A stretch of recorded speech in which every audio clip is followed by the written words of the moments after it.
The night Daniel Carter's life changed forever began with a broken-down Honda and a storm that refused to quit.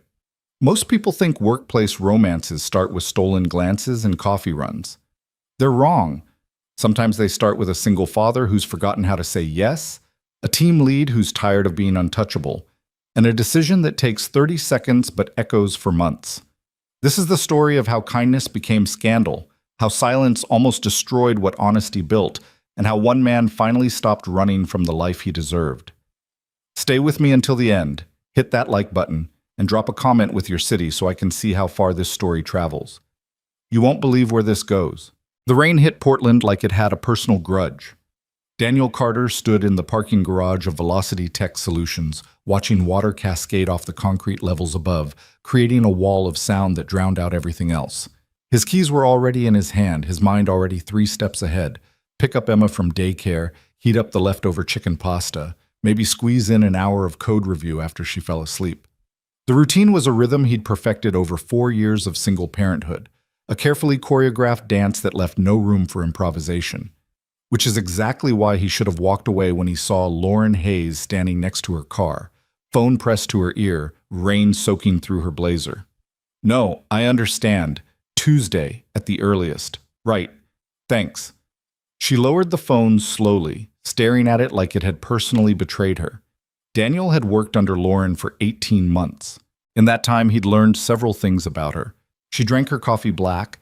She coded in 3 languages fluently. She had a laugh that showed up maybe twice a month. And she never, ever asked for help.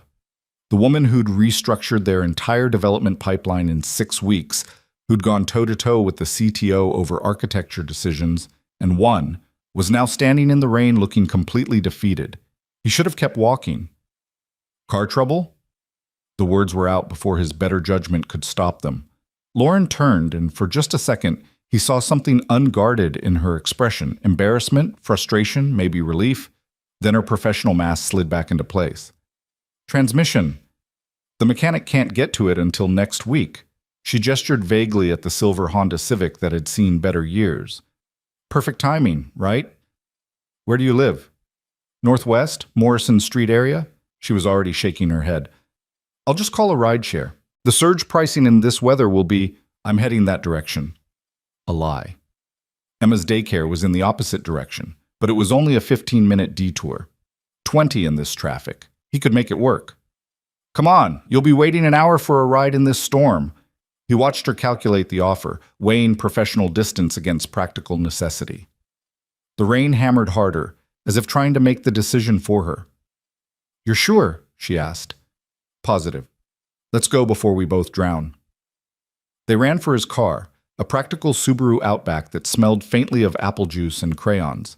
Daniel swept Emma's car seat debris into the back, a stuffed elephant, 3 picture books, half a pack of goldfish crackers. Lauren climbed in without comment, but he saw her register it all, the evidence of the life he lived outside these office walls. The first 5 minutes passed in silence, except for the windshield wipers' rhythmic beating and the GPS's calm directions. Daniel focused on the road, on the taillights blurring through the downpour, on anything except the fact that Lauren Hayes was sitting in his passenger seat, close enough that he could smell her perfume, something subtle, expensive, completely unlike the chaos of his daily life. Thank you for this. Her voice cut through the white noise of the storm. I know it's out of your way. It's fine. Really. You're a terrible liar, Daniel. The daycare pickup is at 5:30, isn't it? He glanced over, surprised. How did you leave at exactly 5:15 every day, like clockwork. There was no judgment in her tone, just observation. Emma, right? Your daughter? Yeah, she's 4, almost 5. He didn't usually talk about Emma at work, not because he was hiding her, but because single fathers in tech walked a weird line. Too much personal life and you're not committed enough to the job. Too little and you're cold, detached. He'd learned to keep his world separate. The elephants are her favorite? Lauren gestured to the stuffed animal in the back. This week. Last week it was dinosaurs, before that astronauts. He couldn't help smiling. She's scientifically curious, drives the daycare teachers crazy with questions. Sounds like someone else I know. Lauren's voice carried a hint of amusement. You should hear yourself during code reviews. But why would we architect it that way? What's the edge case? Did we consider alternative approaches? That's different. That's work. Is it? She turned to look at him fully now, and Daniel felt the weight of her attention. You approach problems the same way, methodically, thoroughly, like you're trying to understand the whole system before you make a move.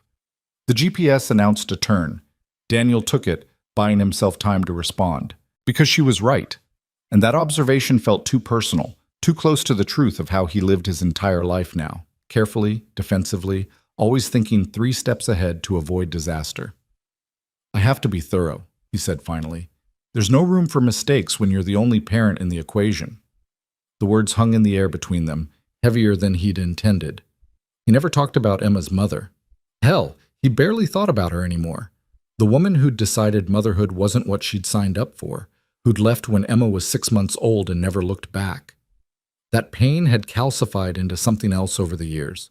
Fuel, determination, a fierce protective instinct that shaped every decision he made. Sorry, Lauren said quietly. That must be hard. It is what it is.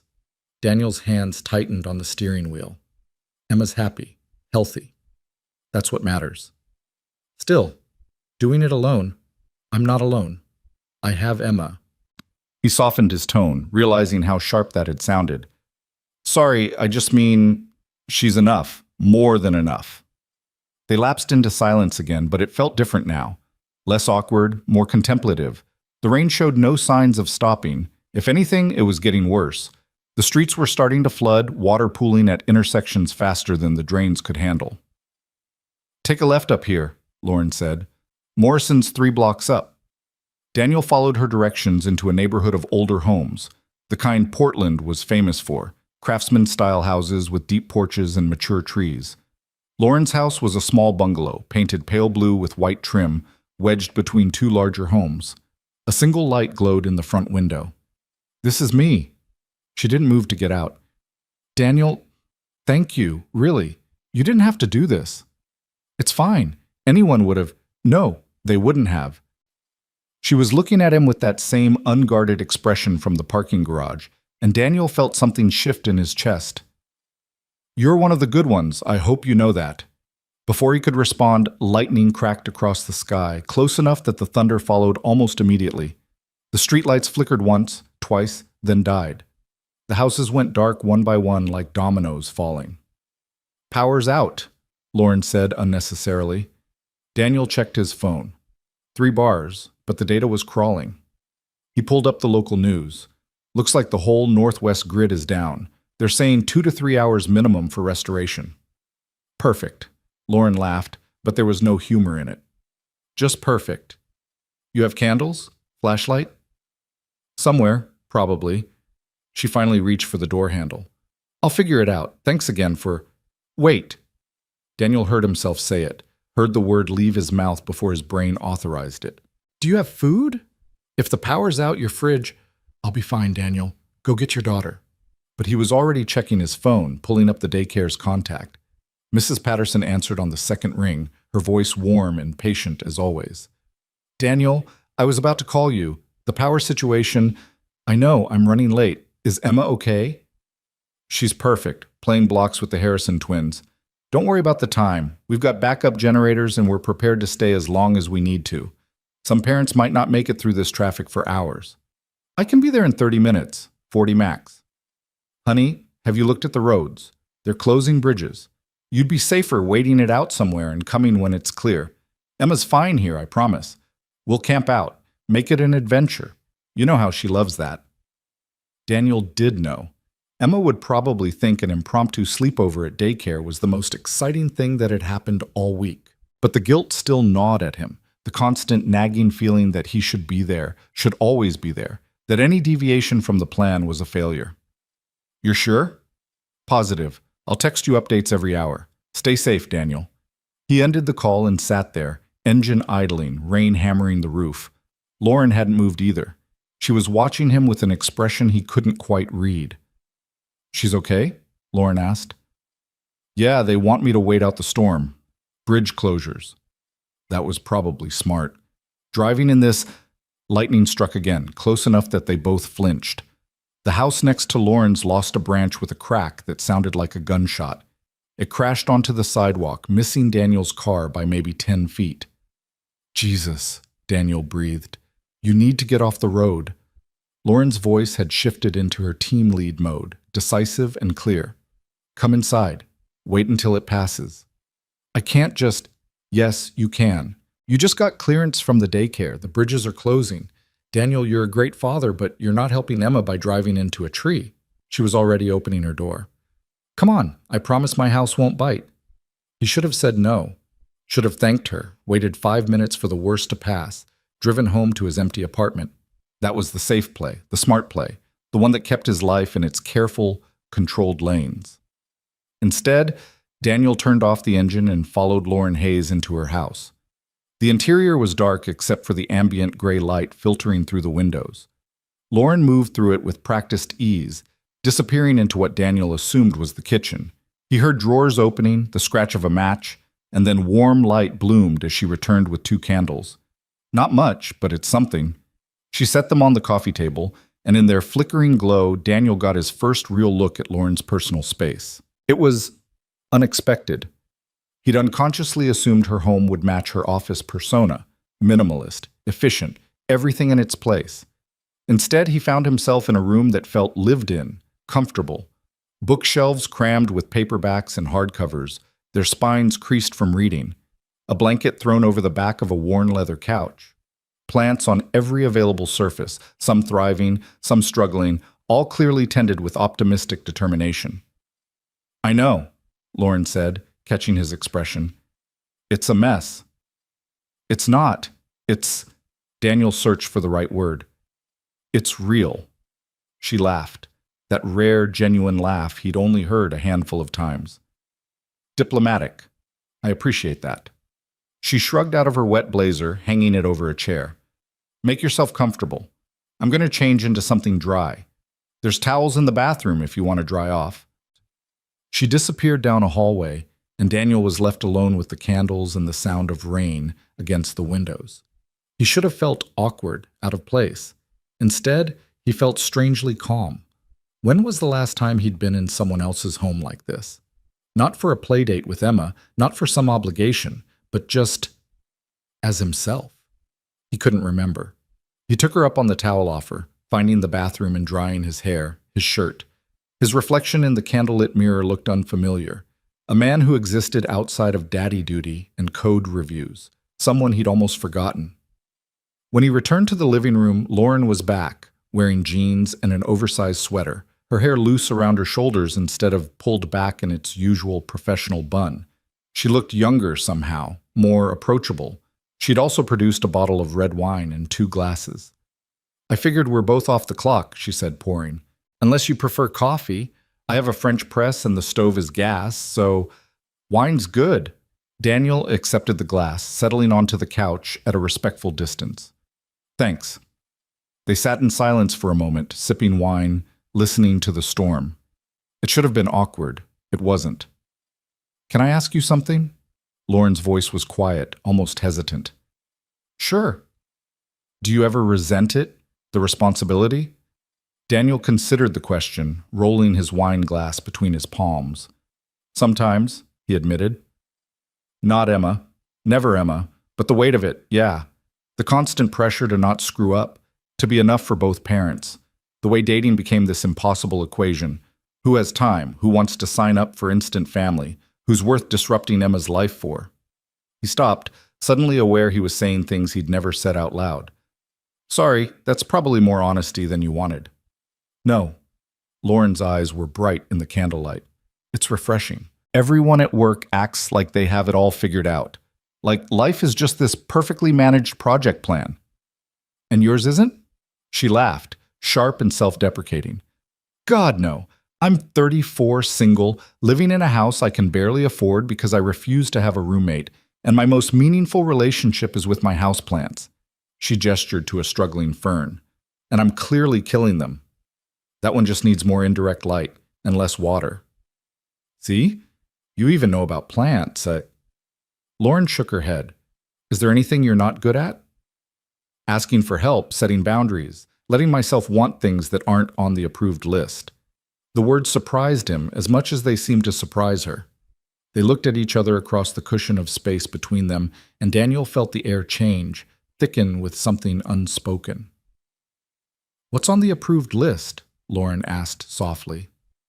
"Emma's happiness, financial stability, career advancement, being the reliable guy." He met her eyes.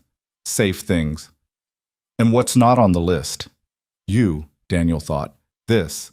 Whatever's happening right now." But he couldn't say it, shouldn't say it. So instead he said, "Complications." "Right, complications." Lauren took a long sip of wine. "Like your team lead stranded in a blackout, drinking wine on her couch with her subordinate." "Is that what we're doing?" "I don't know what we're doing, Daniel. Do you?" The honest answer was no. He had no idea what was happening, only that it felt like standing on the edge of something vast and terrifying and exhilarating all at once. Like the moment before Emma learned to walk, when she'd let go of the coffee table and stood there, wobbling, deciding whether to fall back into safety or lunge forward into the unknown. "I should probably eat something," Lauren said, breaking the moment. "I haven't had dinner. You?" "Not yet." "I'm a terrible cook, but I can manage pasta, basic but edible." She was already standing, taking her wine glass with her. "Come on, keep me company." The kitchen was small, barely room for 2 people, but they made it work. Lauren boiled water on the gas stove while Daniel found vegetables in her fridge that hadn't gone bad yet. Bell peppers, an onion, mushrooms. They worked without discussing it, falling into an easy rhythm. She'd dice, he'd sauté. She'd taste, he'd adjust seasoning. "You lied about the cooking thing," Daniel said, watching her expertly mince garlic. "You're good at this." "I'm good at following instructions. There's a difference." But she smiled, pleased. "My grandmother used to say cooking is just chemistry you can eat." "Smart woman." "She was. Taught me everything worth knowing." Lauren's voice softened. "She'd have liked you. She always said to trust people who fix things without being asked." "Is that what I do?"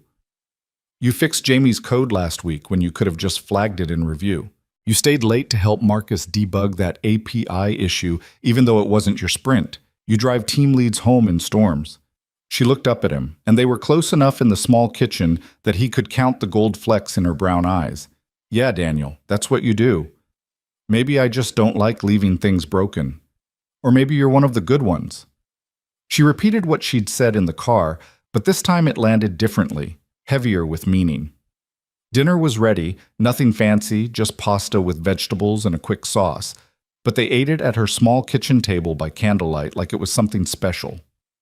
The conversation flowed easier now, lubricated by wine and the strange intimacy of the storm. They talked about everything and nothing.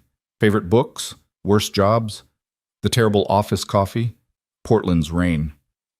"I moved here from Arizona," Lauren said. "Everyone thought I was crazy trading sunshine for this." She gestured at the rain-streaked windows. "But I love it. The rain makes everything feel temporary, like you can reinvent yourself every time the clouds clear." "And have you? Reinvented yourself?" "I'm trying." She traced the rim of her wine glass. "The woman I was 3 years ago wouldn't have recognized me now. Career-focused, yes, but also closed off, afraid of anything that didn't fit the plan." "What changed?" "I turned 33 and realized the plan wasn't making me happy. It was making me successful, sure, respected, but not happy." She met his eyes. "So I'm trying to be braver, to say yes to things that scare me, to stop treating life like a risk management exercise." Daniel felt those words like a physical touch, because wasn't that exactly what he'd been doing? Managing risk, minimizing variables, keeping everything controlled and safe? And where had it gotten him? A good father? Yes. A solid employee? Absolutely. But a happy man? He wasn't sure he remembered what that felt like. "I'm not brave," he heard himself say. "I'm terrified all the time. That I'm screwing up Emma, that I'm not enough, that if I let my guard down for 1 second, everything will fall apart." "Daniel," Lauren reached across the table, her hand covering his. "You're raising a curious, happy child on your own while maintaining a demanding career. That's not cowardice. That's courage in action every single day." Her hand was warm on his. He should pull away, maintain professional distance, keep that wall firmly in place. Instead, he turned his palm up, lacing his fingers through hers. "This is a bad idea," he said quietly. "Probably. You're my team lead." "I know. Emma has to come first." "I wouldn't expect anything else." "So why does this feel like the first good decision I've made in years?" Lauren's smile was slow, devastating. "Because maybe it is." They stayed like that, hands joined across the table, as the candles burned lower and the storm raged outside. Neither of them moved to break contact. Neither of them wanted to be the first to acknowledge what was happening, as if speaking it aloud would shatter whatever spell the darkness had woven. Finally, Lauren spoke. "It's getting late." "Yeah." "The storm isn't stopping." "No." "You could stay until it clears." She said it carefully, like she was trying not to spook a wild animal. "The couch is comfortable." And here it was, the moment of choice, the fork in the road. Daniel could already map both paths, the safe one that led back to his apartment, his routine, his carefully controlled life, and the other one, the one that terrified him, that led into unknown territory with this woman who'd somehow become essential in the span of a single evening. The old Daniel, the one who'd built his life on caution and control, knew which path to take, but maybe that wasn't who he wanted to be anymore. "I'll stay," he said. Then, before he could stop himself, "But I'm not sleeping on the couch." The words hung in the air between them, bold, honest, unmistakable in their meaning. Lauren's eyes widened slightly, surprise giving way to something else, something warm and wanting, and maybe a little scared. "No?" Her voice was barely a whisper. "No." "Then wherever you want me to be." Daniel stood, still holding her hand, drawing her up with him. "But I'm done pretending this is just about the storm. I'm done being careful. If you want me to leave, I'll go right now. But if you want me to stay, really stay, then say it, because I need to hear you say it." In the candlelight, Lauren looked young and powerful all at once, a woman on the edge of her own decision. When she spoke, her voice was steady and clear. "Stay, Daniel. Stay with me." And just like that, the line was crossed. The morning arrived with cruel brightness, sunlight streaming through Lauren's bedroom window like an interrogation lamp. Daniel woke to the sound of birds and the disorienting awareness that he was in a bed that wasn't his, in a house that smelled like lavender and coffee instead of Emma's strawberry shampoo and yesterday's macaroni. Lauren was already awake beside him, propped on one elbow, watching him with an expression he couldn't quite read. Her hair was a mess, her face bare of makeup, and she'd never looked more beautiful. "Hey," she said softly. "Hey." Daniel's voice came out rough. He cleared his throat. "What time is it?" "Just past 6. The power came back around 4. I heard the fridge kick on." They lay there in the gray morning light, the weight of what they'd done settling over them like a second blanket.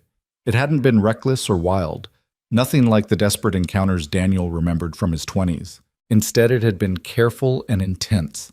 Two people who'd spent too long being careful, finally allowing themselves to want something, to want each other. "I should go," Daniel said, not moving. "Emma?" "I know." Lauren's hand found his under the covers, squeezed once. "I know." But neither of them moved, because leaving meant facing what came next, and in this moment, they could pretend the world outside this room didn't exist, that there were no office politics, no professional boundaries, no complications waiting to shred whatever fragile thing had formed between them. Daniel's phone shattered the illusion, buzzing insistently on the nightstand. Mrs. Patterson's name lit up the screen. "Emma's ready for pickup whenever you are," the daycare director said cheerfully.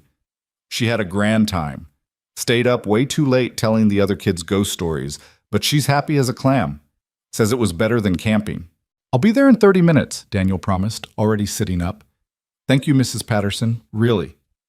"Any time, honey. We love that girl." He ended the call and turned to find Lauren pulling on a robe, her expression carefully neutral. The intimacy of moments before had evaporated, replaced by something more guarded. You need coffee before you go? She asked, tying the robe's belt with precise movements. Lauren, it's fine, Daniel. You have to pick up your daughter, I get it. But her voice was tight, controlled, the same tone she used in meetings when someone questioned her technical decisions. Hey. He caught her hand as she moved past the bed. Look at me. She did, reluctantly, and he saw it there. The fear underneath the control. The same fear he felt churning in his gut. I don't regret this, he said firmly. Do you? No, but that doesn't mean it wasn't complicated. Everything worth having is complicated. Is it worth having? The question came out small, vulnerable. Or was this just a moment, a storm that passed? Daniel stood, still in his boxers, and framed her face with his hands. I don't know what this is yet, but I know I want to find out. If you do. We work together, Daniel. I'm your team lead. HR has policies about, I know. We'll figure it out. And Emma comes first, always. You know that. He kissed her forehead, gentle and deliberate. But that doesn't mean there's no room for anything else. I've been telling myself that lie for 4 years, and I'm tired of it. Lauren leaned into him, just for a moment, allowing herself the comfort of his arms. Then she pulled back, rebuilding her composure like armor. Okay, she said, we'll figure it out. But right now, you need to go get your daughter. And I need to process the fact that I just slept with my direct report. Technically, I'm a senior developer and you're a team lead. Different reporting structure. Daniel. But she was almost smiling. Go, before I overthink this into oblivion. He dressed quickly, finding his clothes scattered across her bedroom floor, evidence of the path they'd taken from kitchen to hallway to bed, shedding inhibitions along with their shirts. In the kitchen, Lauren pressed a travel mug of coffee into his hands, and they stood there by her front door like awkward teenagers after a first date. I'll see you Monday? She asked. Yeah, Monday. He hesitated, then kissed her once more, brief and sweet. Thank you for last night, all of it. Even the terrible pasta? Especially the terrible pasta. This time her smile was real, reaching her eyes. Daniel carried it with him all the way to his car, through the drive to the daycare, even as his mind started cataloging all the ways this could go catastrophically wrong. Emma barreled into his arms the moment he walked through the daycare door, a 4-year-old missile of energy and enthusiasm. Daddy, we had a sleepover, we told stories, and Mrs. Patterson made us pancakes, and I didn't even cry. She pulled back to look at him seriously. I was very brave. You were incredibly brave, Daniel agreed, hoisting her onto his hip, even though she was getting too big for it. I'm so proud of you. Where were you? Mrs. Patterson said the bridges were closed and you were safe somewhere. I was at a friend's house, waiting for the storm to pass. What friend? Emma's curiosity was relentless, as always. Someone from work. Her car broke down and the storm was really bad, so I made sure she got home safe. A girl? Emma's eyes lit up with that peculiar interest children have in their parents' lives. Like a girlfriend? Like a friend who is a girl, Daniel corrected, even as his chest tightened. Because what was Lauren exactly? A friend seemed too small a word for what had happened, but girlfriend felt presumptuous, too fast, too much. Oh. Emma sounded disappointed. Then, with the devastating honesty of 4-year-olds, Mia's mommy has a boyfriend now. They go on dates and everything. Mia says her mommy is happy. Daniel's heart clenched. They'd had this conversation before, in various forms. Emma asking why she didn't have a mommy like the other kids.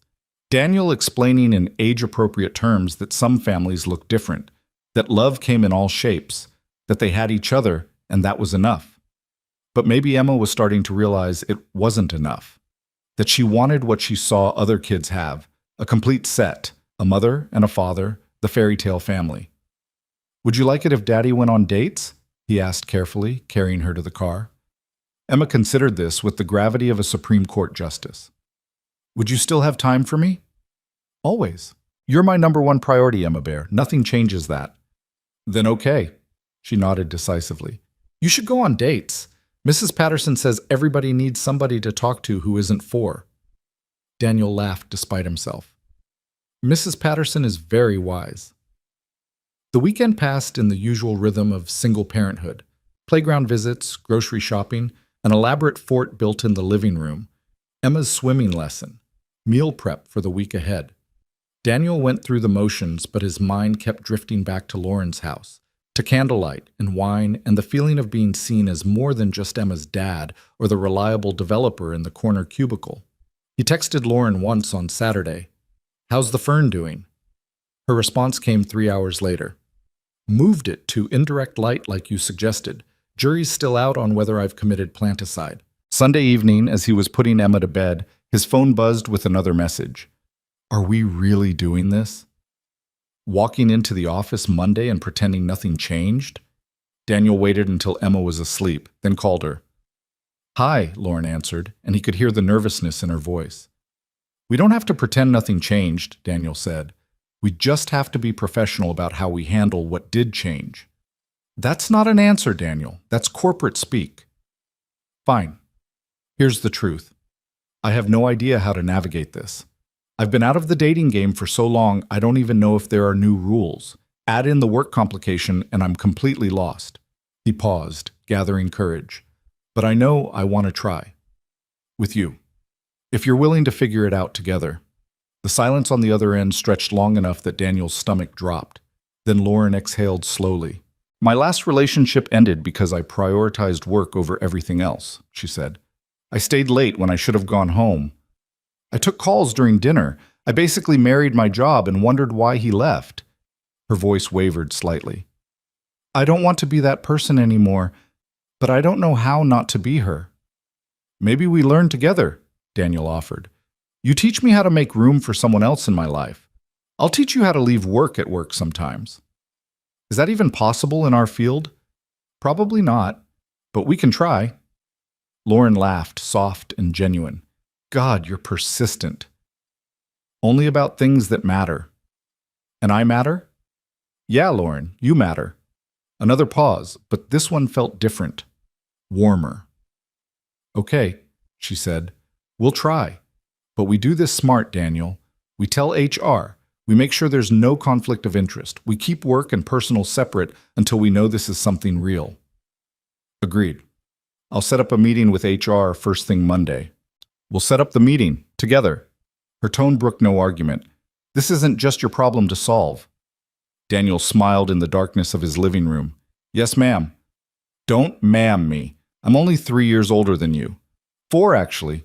Your birthday was last month." "You remembered my birthday?" "You mentioned it in a stand-up, said you were another year closer to joining AARP." "I was joking." "I know, but I still remembered." Daniel heard Emma stir in her room, the rustle of blankets. "I should go. Early morning with the munchkin." "Daniel?" Lauren's voice went soft. "Thank you for not letting me talk myself out of this. Thank you for being worth the complication." Monday morning arrived with the particular dread of knowing everything was about to change. Daniel dropped Emma at daycare earlier than usual, giving himself time to stop for decent coffee. Not the office sludge, but the good stuff from the place on 3rd that charged too much but actually understood espresso. He bought 2 lattes, Lauren's order memorized from 18 months of Monday morning stand-ups, and headed to the office with his heart doing uncomfortable things in his chest. Lauren was already there, of course. She was always first in, last out, the kind of dedication that had gotten her promoted twice in 3 years. She looked up when Daniel knocked on her open office door, and for just a second he saw something warm flash across her face before professional distance slammed back into place. "Good morning," she said evenly. "Morning. Peace offering." He set the latte on her desk. "Oat milk, 1 sugar, extra hot." "You didn't have to." She caught herself, glancing at the open door, the bullpen of developers just starting to filter in. "Thank you. That's very thoughtful." The formality was painful but necessary. They couldn't pick up where Friday night had left off. Not here, not with 30 sets of eyes watching their every interaction. "Do you have time this morning?" Daniel asked. "I need to discuss something HR related." "Of course. Let me check my calendar." She made a show of opening her laptop, scrolling through appointments. "I have 30 minutes at 10. Will that work?" "Perfect. I'll book a conference room. It was all very professional, very appropriate. It felt completely wrong. Daniel worked at his desk for the next 2 hours trying to focus on the API documentation that needed updating, but his mind kept wandering. How would HR handle this? Would they require one of them to transfer teams? Would there be disciplinary action for not disclosing sooner, even though sooner was literally just Friday night? And what if this thing between them didn't work out? What if they were risking their careers for something that would burn out in a month? At 9:58, he headed to conference room C, the small one tucked in the back corner that people used for difficult conversations. Lauren arrived exactly at 10, closing the door behind her with a quiet click. For a moment, they just looked at each other. Then Lauren crossed the room in 3 quick steps and kissed him, urgent and brief. "Sorry," she said, pulling back. "I needed to do that once before we made everything complicated and official." Daniel's hands had found her waist without conscious thought. "We could not tell HR. Keep this quiet for a while." "You know we can't do that." But she didn't move away. "It's against policy. If someone found out, we'd both be in trouble." "You could lose your job, Daniel." "Emma, I know." He released her reluctantly, putting professional distance between them again. "You're right, we do this properly." They called HR from the conference room phone, putting it on speaker. Melissa Chang, the HR director, answered with her usual brisk efficiency. "Daniel, Lauren, what can I do for you?" "We need to disclose a relationship," Lauren said, and Daniel admired how steady her voice was. "Personal relationship. We wanted to report it before it became a conflict of interest issue." "I see." Melissa's tone shifted, became more careful. "How long has this relationship been active?" "This weekend," Daniel said. "Friday night, technically, during the storm." "And prior to Friday?" "Completely professional," Lauren assured her. "Nothing inappropriate." "Okay. I appreciate you coming forward promptly. However, this does present some challenges given your reporting structure." Computer keys clicked on the other end of the line. "Lauren, Daniel reports to you indirectly through the development team hierarchy. That creates a potential conflict of interest for performance reviews, project assignments, promotion decisions." "We understand," Daniel said. "What are our options?" "Typically, we'd need to restructure the reporting line. Either Daniel moves to a different team or Lauren does. Alternatively, we could assign Daniel a different team lead for review purposes while he remains on the same project team." Daniel's stomach sank. Moving teams meant leaving the work he'd spent 2 years building, the relationships, the institutional knowledge. But Lauren's situation was worse. She'd built this team from scratch, had fought for every process improvement and technical decision. "I'll transfer," he said. "Marketing team has an opening for a senior developer. I can—" "No!" Lauren's voice was sharp. "You're in the middle of the API redesign. Moving you now would set us back months. I'll talk to Priya about shifting to the infrastructure team. They've been wanting someone with my background anyway." "Lauren, that's a lateral move at best. You'd be giving up your team for something that matters to me." She met his eyes across the conference room table. "This matters to me, Daniel." Melissa cleared her throat delicately. "I'll need to discuss this with my team and senior leadership. In the meantime, I need you both to maintain strict professional boundaries at work. No preferential treatment, no private meetings without a third party present, no discussion of the relationship in the office." "Understood," they said in unison. "I'll have a decision by end of week. Thank you for your honesty." Melissa paused. "And congratulations. It's nice when these situations are handled maturely." The call ended. Lauren slumped in her chair, suddenly looking exhausted. "That went better than I expected," she said. "You're seriously considering leaving your team? If it means we can do this without constantly looking over our shoulders?" "Yes." She straightened, some of her usual determination returning. "I'm good at what I do, Daniel. I can build another team, but finding someone who makes me want to be brave, that's harder to replace." Daniel wanted to cross the room, pull her into his arms, kiss her until that worried line between her eyebrows disappeared. Instead, he stayed in his chair, maintaining the professional distance Melissa had mandated. "We should get back," he said reluctantly. "People will notice if we're both gone too long." "Right, professional boundaries," Lauren stood, smoothing her skirt. "I'll go first." "You wait 5 minutes." "Lauren." Yeah? Thank you for thinking this is worth it. Her smile was small but genuine. Ask me again in a week when the whole office is gossiping about us. She wasn't wrong to worry. By Tuesday afternoon, the whispers had started. Daniel first noticed it in the break room, where conversations would pause when he entered, resume in hushed tones once he'd poured his coffee, and left. Then Jamie from QA made a pointed comment during stand-up about people spending quality time together during the blackout, complete with air quotes and knowing smirk. By Wednesday, the Slack channels were buzzing. Daniel didn't see the messages himself. He wasn't part of those private groups. But Marcus pulled him aside after lunch, concern written across his face. Hey man, just a heads up. People are talking. About? You and Lauren. Someone saw her car still in the garage Friday night, saw you give her a ride. Then you both were suspiciously absent during the blackout. Marcus shifted uncomfortably. Look, I don't care what you do on your own time, but you should know it's making the rounds. Daniel's jaw tightened. We've already disclosed to HR. Everything's being handled appropriately. I'm sure it is. But you know how office politics work.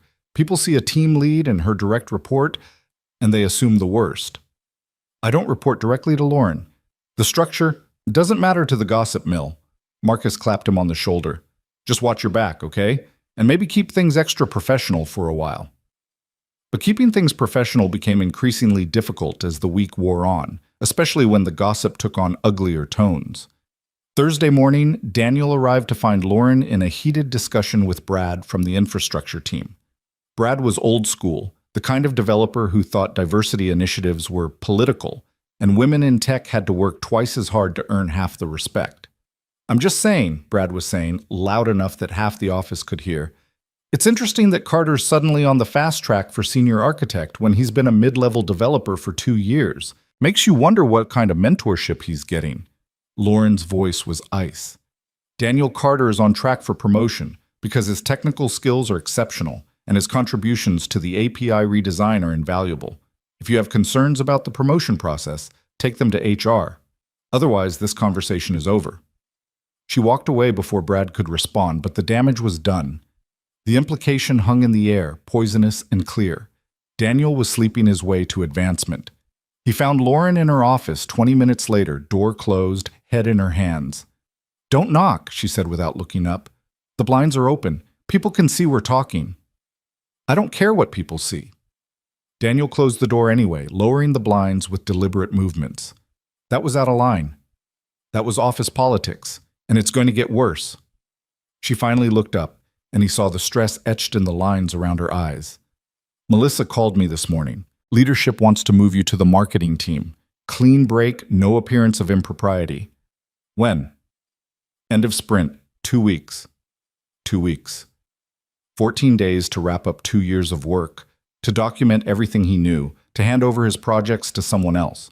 It felt like being erased. What did you say? I said I'd think about it. But Daniel... She stood, crossing to the window, her back to him. Maybe they're right. Maybe this is too complicated.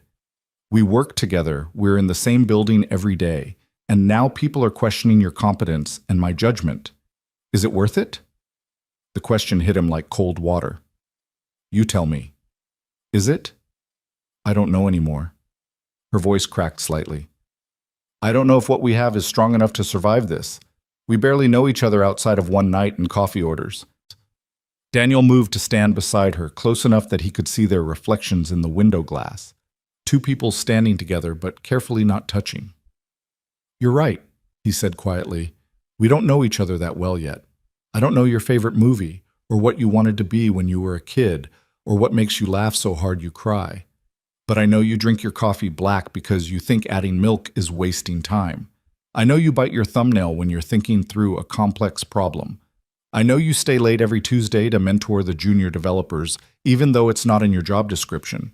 I know you're brave enough to build a career in a field that constantly questions whether you belong. And I know that when you look at me, I feel like more than just Emma's dad or the guy who fixes code. I feel like myself. Lauren turned to face him, eyes bright with unshed tears. And what if feeling like yourself isn't enough? What if we're risking everything for something that burns out in a month? Then we'll have tried. and that's more than I've done in 4 years. Daniel took her hands. Professional distance be damned. I'm scared too, Lauren. Terrified. But I'm more scared of playing it safe and wondering what if for the rest of my life. They're going to make this so hard for us. I know. People are going to question every decision we make. I know. Your daughter has to meet me eventually. What if she hates me? Emma doesn't hate anyone, except broccoli. Daniel managed to smile. And even then, she tolerates it if I put cheese on it. Lauren laughed through her tears. That's your bar? Better than broccoli? It's a start. She leaned her forehead against his chest, and Daniel wrapped his arms around her, holding her close despite the open blinds and the 30 pairs of eyes potentially watching. Okay, she whispered. We try. But we do it my way. Smart, strategic, by the book. Whatever you need. I need you to take the transfer to marketing. Clean break. No ammunition for Brad or anyone else to use against us. Daniel's chest tightened, but he nodded. Okay. And I need you to be patient while I figure out how to be someone's girlfriend and still be good at my job. I can do patient. And I need... She pulled back, looking up at him with devastating honesty. I need you to promise that if this doesn't work, we can still be professionals. That Emma won't lose stability because her dad took a chance on someone who wasn't ready. Lauren? Promise me, Daniel. He cupped her face in his hands, thumbs brushing away the tears that had finally spilled over. I promise. But you have to promise me something too. What? Promise you'll give this a real chance. Not just the careful, risk-managed version. The actual messy, scary version where we might fail, but we might also build something incredible. She searched his eyes, and whatever she found there must have been enough. I promise. They kissed then, slow and deep, a seal on promises made. Outside the office, beyond the glass walls and curious stares, the world continued its relentless spin. But in that moment, Daniel felt like everything had finally stopped tilting sideways. When they finally pulled apart, Lauren's phone was buzzing insistently on her desk. She glanced at it and sighed. Melissa wants to schedule a follow-up meeting. Together or separate? Both. Apparently this has escalated to the CTO level. She straightened her blouse, rebuilt her professional armor. Get ready for the scrutiny, Daniel. It's about to get much worse before it gets better. She was right. By Friday, the entire office knew. And the whispers had turned into open speculation about favoritism, inappropriate relationships, and whether the company's fraternization policy was strong enough. But as Daniel packed up his desk that evening, preparing for his final 2 weeks on the development team, he realized something.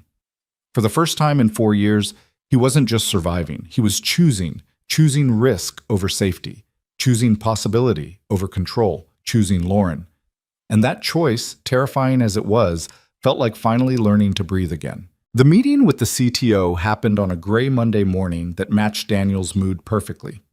He and Lauren sat on opposite sides of the conference table, maintaining the careful distance that had become their default whenever company leadership was involved. Across from them sat Richard Chen, the CTO, Melissa from HR, and unexpectedly, Brad from infrastructure, whose presence made Daniel's stomach clench with foreboding. Thank you for coming, Richard began, his tone neutral but his eyes sharp. I'll get straight to the point. We've received multiple complaints about favoritism and inappropriate conduct between you two. Brad here has documented concerns about Daniel's recent performance evaluations and project assignments. Brad slid a folder across the table, looking entirely too pleased with himself. I've been tracking Carter's advancement over the past 18 months. Interesting pattern emerges when you map it against Hayes' tenure as team lead. Promotions, high visibility projects, salary increases, all coinciding with Daniel's exceptional work, Lauren cut in, her voice sharp as broken glass. Every evaluation I've submitted has been based on documented performance metrics. Every assignment was determined by skill set and project needs. If you're implying otherwise, I'd like to see your evidence. The evidence is the timeline itself, Brad countered. A developer who is middling at best suddenly becomes indispensable the moment a certain team lead takes an interest in him. Daniel felt heat rising in his face. Middling. I led the migration to microservices architecture. I rebuilt the authentication system from the ground up. I've mentored 6 junior developers and contributed to every major release for 2 years. Under Hayes' supervision, that's the point. Gentlemen, Richard interrupted, raising one hand. Let's keep this professional. Brad, your concerns are noted, but correlation isn't causation. Lauren, I need to ask you directly. Has your personal relationship with Daniel influenced any professional decisions you've made regarding him? Lauren met the CTO's gaze without flinching. No. Every decision I've made about Daniel's career has been based solely on merit. Our personal relationship didn't exist until 10 days ago. Before that, he was simply the best developer on my team. And you expect us to believe it just spontaneously developed? No prior attraction, no favoritism building over time? Brad's smirk was infuriating. What I expect, Lauren said coldly, is for you to focus on actual policy violations instead of manufacturing scandals. Daniel and I disclosed our relationship to HR immediately. We've followed every protocol. If you have proof of actual misconduct, present it. Otherwise, this feels like harassment. The room went silent. Melissa shifted uncomfortably in her seat. Richard steepled his fingers, studying them both with the expression of someone solving a complex problem. Here's what's going to happen, the CTO said finally. Daniel, your transfer to the marketing team is effective immediately, not end of sprint, today. Lauren, you'll recuse yourself from any decisions regarding Daniel's former projects or team members who worked with him. Melissa will conduct a full review of all performance evaluations and compensation decisions made in the past 18 months. Richard, that's excessive, Lauren protested. You're punishing us for being honest. I'm protecting the company from liability and protecting both of you from accusations that could damage your careers permanently. Richard's tone softened slightly. I'm not unsympathetic. Office romances happen, but you're in a visible position, Lauren, and people are watching. Fair or not, your judgment will be questioned until we can prove there's nothing to question. And what about Brad? Daniel asked, unable to keep the edge from his voice. He gets to level baseless accusations with no consequences? Brad raised legitimate concerns through proper channels. That's not a fireable offense. Richard stood, signaling the meeting's end.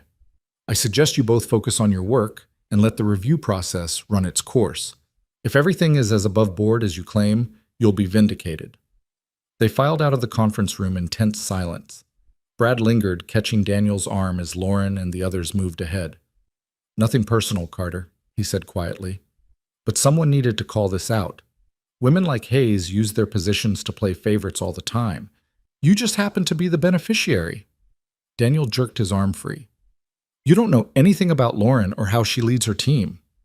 I know she's been here 3 years and already outranks people with twice her experience. I know she's got leadership wrapped around her finger. And I know she's smart enough to pick someone like you, competent enough to be useful, grateful enough to be loyal. Brad's smile was ugly. Enjoy the marketing team, Carter. Hope it was worth it. Daniel watched him walk away, fists clenched so tight his knuckles ached. The injustice of it burned, that Lauren's competence was being reframed as manipulation, that his own skills were being reduced to rewards for good behavior in her bed. But more than anger, he felt something deeper and more corrosive. Doubt. Because what if Brad was right? Not about Lauren using him, but about the appearance of impropriety. What if their relationship, however genuine it felt, had irreparably compromised both their reputations? He found Lauren in her office 20 minutes later, blinds closed, door shut, sitting in the dark. They're taking everything, she said without preamble. Richard just sent me a list of projects I'm being removed from. The API redesign, the security audit, the new client onboarding system. Everything I've built for 2 years, gone, because I made the mistake of caring about someone. Daniel closed the door behind him. This is temporary. Once the review is done, I'll still be the woman who slept with her subordinate. That label doesn't wash off, Daniel. Not for women in tech. She looked up at him, and her eyes were dry but haunted. Do you know how hard I've worked to be taken seriously? How many times I've had to prove I earned my position? And now all of it, every accomplishment, every late night, every successful project, it's all tainted. Only if we let it be. Daniel sat down across from her, leaning forward. Lauren, you're brilliant. Everyone knows it. Brad's just one jealous asshole who... Brad is saying out loud what everyone's thinking, that I'm a woman who leveraged her position for personal gain, that I'm not as good as I think I am, that I needed a man to make me feel powerful. Her voice cracked. And maybe they're right. Maybe I did show you favoritism without realizing it. How do I know my feelings for you didn't influence my professional judgment? Because I know you. You'd rather eat glass than compromise your integrity. You've known me for 10 days, Daniel. Really known me. Before that, I was just your boss. She stood, pacing the small office like a caged animal. Maybe this was a mistake. Maybe we should have just stayed professional. At least then I'd still have my team. The words hit Daniel like a physical blow. You don't mean that. Don't I? What do we actually have? A few conversations, one night together, and now both our careers are in jeopardy. Is that really worth it? Yes. Daniel stood too, blocking her path. Yes, it's worth it, because that one night showed me who I could be when I stopped hiding behind responsibility and fear. Because those conversations made me feel alive for the first time in years. Because you matter, Lauren. Not your team, not your projects, not your reputation, you. That's easy for you to say. You're not the one losing everything.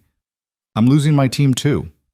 I'm starting over in a new department with people who think I'm an opportunist who slept his way into promotions. Daniel's voice rose despite himself. I'm facing the same whispers, the same doubt. But I'm still here, still fighting for this, because I believe what we have is real. Real doesn't pay my mortgage when I get fired for ethical violations. You're not going to get fired. The review will prove nothing except that I made questionable decisions that coincidentally benefited someone I was attracted to. Lauren sank back into her chair, defeated. God, I was so stupid. I should have transferred you the moment I realized I had feelings. I should have built a wall instead of inviting you into my house. Daniel knelt beside her chair, taking her hands, even though she tried to pull away. Look at me. Please. She did, reluctantly, and he saw the fear beneath the anger, the same fear he carried every day as a single parent, the terror of losing everything you'd worked for because of one wrong move. I won't let you do this, he said firmly. I won't let you rewrite what happened into something ugly. We didn't do anything wrong, Lauren. We were honest, we followed the rules, and we refused to be ashamed of caring about each other. If the company can't handle that, if Brad and his cronies can't accept that a woman can be competent and human at the same time, that's their failing, not yours. Noble speech. Doesn't change reality. Then we change reality. We prove them wrong. Daniel stood, pulling her up with him. You built one team from nothing. You can build another. You earned respect once. You'll earn it again. But you don't do it by running away or pretending this thing between us doesn't exist. You're asking me to put my career on the line for a relationship that's barely 2 weeks old. I'm asking you to believe in yourself as much as I believe in you. He cupped her face, forcing her to hold his gaze. I'm asking you to be as brave as you were that night in the storm when you invited me to stay. You took a chance then. Take one now. For a long moment, Lauren just stared at him, and Daniel could practically see the war happening behind her eyes. Fear versus hope, pragmatism versus possibility. Then slowly she leaned her forehead against his. I hate that you're right, she whispered. I hate that it's this hard. If we do this, if we really commit to fighting through this, I need you to understand something. She pulled back enough to look at him. I can't be the girlfriend who needs constant reassurance. I can't be weak right now, Daniel. I have to be stone cold professional, absolutely unshakable, or they'll tear me apart. Okay. Which means at work we're colleagues. Nothing more. No special treatment, no private conversations, no lingering looks across the bullpen. We give them nothing to use against us. I can do that. And outside work, I need time. Space to process this without feeling like I'm failing at being your girlfriend if I'm not okay every second. Her voice wavered. I need you to be patient with me while I figure out how to be both things at once, the professional and the person. Daniel kissed her forehead gently. Take all the time you need. I'm not going anywhere. You promise? I promise. But promises, Daniel would learn, were easier to make than keep. His first week on the marketing team was brutal. The work itself was fine. Website updates, email campaign optimization, nothing particularly challenging. But the culture was different, more casual, less technical. His new teammates were friendly enough, but there was an undercurrent of curiosity, of knowing glances when they thought he wasn't looking. Sarah from Content Marketing cornered him by the coffee machine on day 3. "So," she said with the aggressive friendliness of someone fishing for gossip, "how are you finding the transition from development?" "It's an adjustment, different pace, different priorities." "I bet. Must be hard leaving your old team." Her smile was sharp. "Especially leaving Lauren Hayes. I hear you two were close." Daniel's jaw tightened. "We worked well together, yes." "Is that what we're calling it?" Sarah laughed, but her eyes were cold. "Look, no judgment. If I could sleep my way into a promotion, I probably would too. The tech industry is brutal for everyone. That's not what happened." "Sure. Whatever helps you sleep at night." She patted his arm in mock sympathy. "Just word of advice? People here don't care about your coding skills or your work ethic. They care about the drama. So if you want to survive in marketing, embrace it. Own the narrative instead of letting it own you." She walked away, leaving Daniel standing there with cold coffee and hot anger. But beneath the anger was something worse, the creeping realization that this was his life now. Not just for weeks, but potentially for years. The guy who dated his boss. The developer who got promoted for the wrong reasons. No matter how hard he worked or how much he proved himself, that label would follow him. That night after putting Emma to bed, he called Lauren. She answered on the 4th ring, sounding exhausted. "Hey, how was your day?" "Long. Yours?" "Awful. Someone in marketing made a crack about me sleeping my way to success." Lauren sighed. "I got pulled into another meeting with HR today.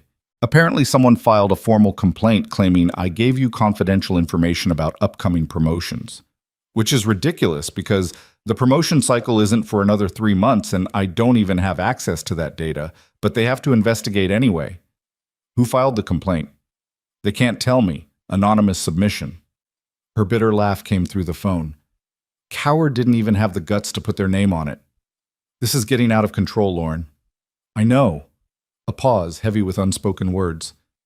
"Daniel, I've been thinking maybe we should cool things off for a while, just until the review is done and people move on to the next scandal." Daniel's grip tightened on the phone. "Cool things off how?" "Just not see each other outside of work. Let the gossip die down. Show everyone this was never about using each other for professional gain. Or show everyone they were right to question us in the first place." "What's that supposed to mean?" "It means if we back down now, we're admitting there was something wrong with what we did. We're letting Brad and Sarah and every other person who wants to tear us down win. I'm trying to protect both our careers. By hiding? By pretending we don't care about each other?" Daniel stood, pacing his living room. "That's not protection, Lauren. That's surrender. Easy for you to say. You're not the one they're investigating. You're not the one who gets to hear whispers about inappropriate conduct every time you walk into a room." Her voice rose, frustration bleeding through the careful control. "I'm drowning here, Daniel, and you're asking me to keep swimming like everything's fine. I'm asking you to hold on, to trust that we can get through this. And what if we can't? What if they find something in the review, some email I sent, some decision I made that looks bad in hindsight? What if I lose my job over this? Then we'll deal with it together." "Together." She laughed, sharp and humorless. "You have Emma to think about, Daniel, a child who depends on you for everything. You can't afford to tie yourself to someone whose career is imploding. It's not fair to her. Don't use my daughter as an excuse to push me away." "I'm not—" Lauren stopped, and he heard her take a shaky breath. "I'm scared, okay? I'm terrified that I've ruined both our lives for something that might not even last. We barely know each other, and already everything is falling apart." Daniel sank onto the couch, suddenly exhausted. "You want to know what scares me? The idea of giving up on something real because people who don't know us, who don't care about us, decided we're not allowed to be happy. That's what terrifies me, Lauren. Not the gossip, not the review, not even losing my job. Losing you because we were too afraid to fight." Silence stretched between them, filled only by the sound of breathing on both ends of the line. "I need some space," Lauren said finally, her voice small. "Just a few days to think clearly without feeling like I'm letting you down every time I'm not okay." "And then what?" "And then we figure out what we're actually doing. If this is worth the cost, if we're strong enough to survive this. We are, Lauren. I know we are. I wish I had your certainty. Another pause. I have to go. Emma probably needs you. She's asleep. I need you. Daniel? Okay, take your space. But don't take too long, because I'm not giving up on this. On us. She ended the call without responding, and Daniel sat in the dark of his living room, wondering if he'd just made the biggest mistake of his life by pushing instead of letting go. The next few days crawled by with excruciating slowness. Daniel threw himself into work, staying late at the office even though there was no real reason to, anything to avoid going home to an empty apartment and a phone that refused to ring. Lauren became a ghost. He'd catch glimpses of her in meetings, in the hallway, always moving too fast to stop, always surrounded by other people. The few times their eyes met, she'd look away first, and each time felt like a small death. Marcus found him working late on Friday, the office mostly empty except for the cleaning crew. You know you don't have to prove anything to these people, right? Marcus said, dropping into the chair beside Daniel's desk. Just trying to stay busy. You're trying to outwork the gossip. Doesn't work. Trust me, I tried when I got divorced. Marcus leaned back, studying him. How are you really doing, man? Daniel considered lying, maintaining the professional facade. But he was so tired of pretending everything was fine when his whole world felt like it was crumbling. I think I'm losing her, he admitted quietly. I think the pressure's too much, and she's going to walk away. Hayes? Marcus whistled low. Damn, I thought you two were solid. We are. I don't know anymore. Daniel scrubbed his hands over his face. How do you fight for something when the person you're fighting for won't let you help carry the weight? You can't. That's the thing about relationships. Both people have to be willing to fight. If she's checking out, all the persistence in the world won't change that. So what? I just give up? No. You give her space to figure out what she wants, and you decide what you're willing to accept. Marcus stood, clapping him on the shoulder. But Daniel, make sure you're not fighting for the idea of her or for what you think you should want. Fight for the real thing, messy and complicated as it is. Otherwise, you're just setting yourself up for heartbreak. After Marcus left, Daniel sat at his desk staring at his dark monitor, turning those words over in his mind. Was he fighting for Lauren or for the version of himself that existed when he was with her, the man who felt alive and hopeful instead of just functional? And if he couldn't tell the difference, what did that say about his judgment? His phone buzzed with a text from Emma's daycare. Reminder about parent-teacher conferences next week. Right. Because in the midst of his imploding love life, he still had the most important job in the world, being Emma's father. She'd been quieter this week, watching him with those too perceptive 4-year-old eyes that saw more than he wanted them to. Are you sad, Daddy? She'd asked that morning over breakfast. Just tired, sweetheart. Is it because of the work lady, the one you gave a ride to? Daniel had frozen, cereal spoon halfway to his mouth. What makes you ask that? Emma shrugged with the devastating casualness of children. You smile when you talk about her. But you haven't talked about her in days. That's how I knew you were sad. Out of the mouths of babes. His 4-year-old had diagnosed his emotional state with more accuracy than he'd managed himself. Sometimes grown-ups have complicated feelings, he'd said, defaulting to vague parent speak. That means you're sad, but don't want to say so. Emma had patted his hand seriously. It's okay to be sad, Daddy. Mrs. Patterson says feelings are like weather. They change. Now, sitting in the empty office, Daniel clung to that childish wisdom. Feelings are like weather. This storm would pass. The question was whether he and Lauren would still be standing when it did, or if they'd be swept away in the flood. His phone rang, shattering the silence. Lauren's name on the screen made his heart jump. Hey, he answered, trying to keep his voice neutral. Are you at the office? She sounded strange, tense, and almost breathless. Yeah, why? Stay there. I'm coming up. We need to talk. She ended the call before he could respond, and Daniel's stomach dropped. We need to talk. The universal precursor to bad news, to endings, to everything falling apart. He stood, paced to the window, watched the city lights blur through sudden moisture in his eyes. 10 minutes later, Lauren appeared in the doorway of the marketing bullpen, Still in her work clothes, but looking disheveled, like she'd been running or crying or both. She spotted him and crossed the empty office with quick, determined strides. "I got the preliminary review results," she said without preamble. "HR just sent them over." Daniel's chest tightened. And they found nothing. No evidence of favoritism, no inappropriate conduct, no policy violations. Her voice was shaking. "Every promotion recommendation I made was supported by documented performance metrics. Every assignment was justified by project needs. Every evaluation matched or was more conservative than peer reviews from other team leads." That's good. That's great.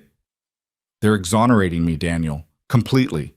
Melissa said the investigation is closed, that I can return to my full responsibilities within 2 weeks." Tears were streaming down Lauren's face now, and her smile was tremulous. "I'm not losing my career. We didn't do anything wrong." Relief flooded through Daniel so powerfully his knees went weak. I told you they wouldn't find anything. I know you did." She moved closer, and he could see the war in her expression, joy and guilt and something else, something raw. "I should have believed you. I should have trusted that what we built was strong enough. Instead, Her voice broke. "I tried to push you away to save myself, and I almost lost the best thing that's happened to me in years." Daniel closed the distance between them, pulling her into his arms. She came willingly, burrowing into his chest like she was trying to disappear inside his embrace. "I'm so sorry," she whispered against his shirt. "I'm sorry I doubted us. I'm sorry I let the fear win. You're here now. That's what matters." She pulled back enough to look up at him, and the vulnerability in her eyes made his chest ache. "I don't deserve you. I don't deserve this second chance." "Stop." Daniel framed her face with his hands, thumbs brushing away her tears. "You deserve everything good, Lauren. You deserve to be happy, to be loved, to build something real without constantly looking over your shoulder. And I'm going to keep telling you that until you believe it. Even after I tried to give up on us? Especially after, because I understand why you did it, and I love you anyway." The words fell out before he could stop them, landing in the space between them like a grenade. Lauren's eyes went wide, her breath catching. "You... what?" Daniel could have backtracked, could have claimed it was too soon or that he'd misspoken. Instead, he doubled down, committing fully to the truth. "I love you," he repeated, steady and sure. "I know it's fast, I know it's complicated, I know we're still figuring this out, but I love you, Lauren Hayes. Your brilliance and your vulnerability, your strength and your fear, all of it. And I'm not going anywhere." Fresh tears spilled down her cheeks, but she was smiling now, wide and genuine and beautiful. "You're completely insane," she said, laughing through her crying. "We've known each other for 3 weeks. 4, technically, and I was in love with you before I knew it, probably from the moment you trusted me enough to invite me into your home during that storm." "Daniel Carter, you are the most impossibly stubborn, frustratingly optimistic, ridiculously genuine person I've ever met." She kissed him then, soft and sweet. "And I love you too.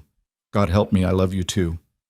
They stood there in the empty office, holding each other as the city hummed below, and the future stretched out uncertain but full of possibility. The gossip wouldn't disappear overnight. Brad would still be an asshole.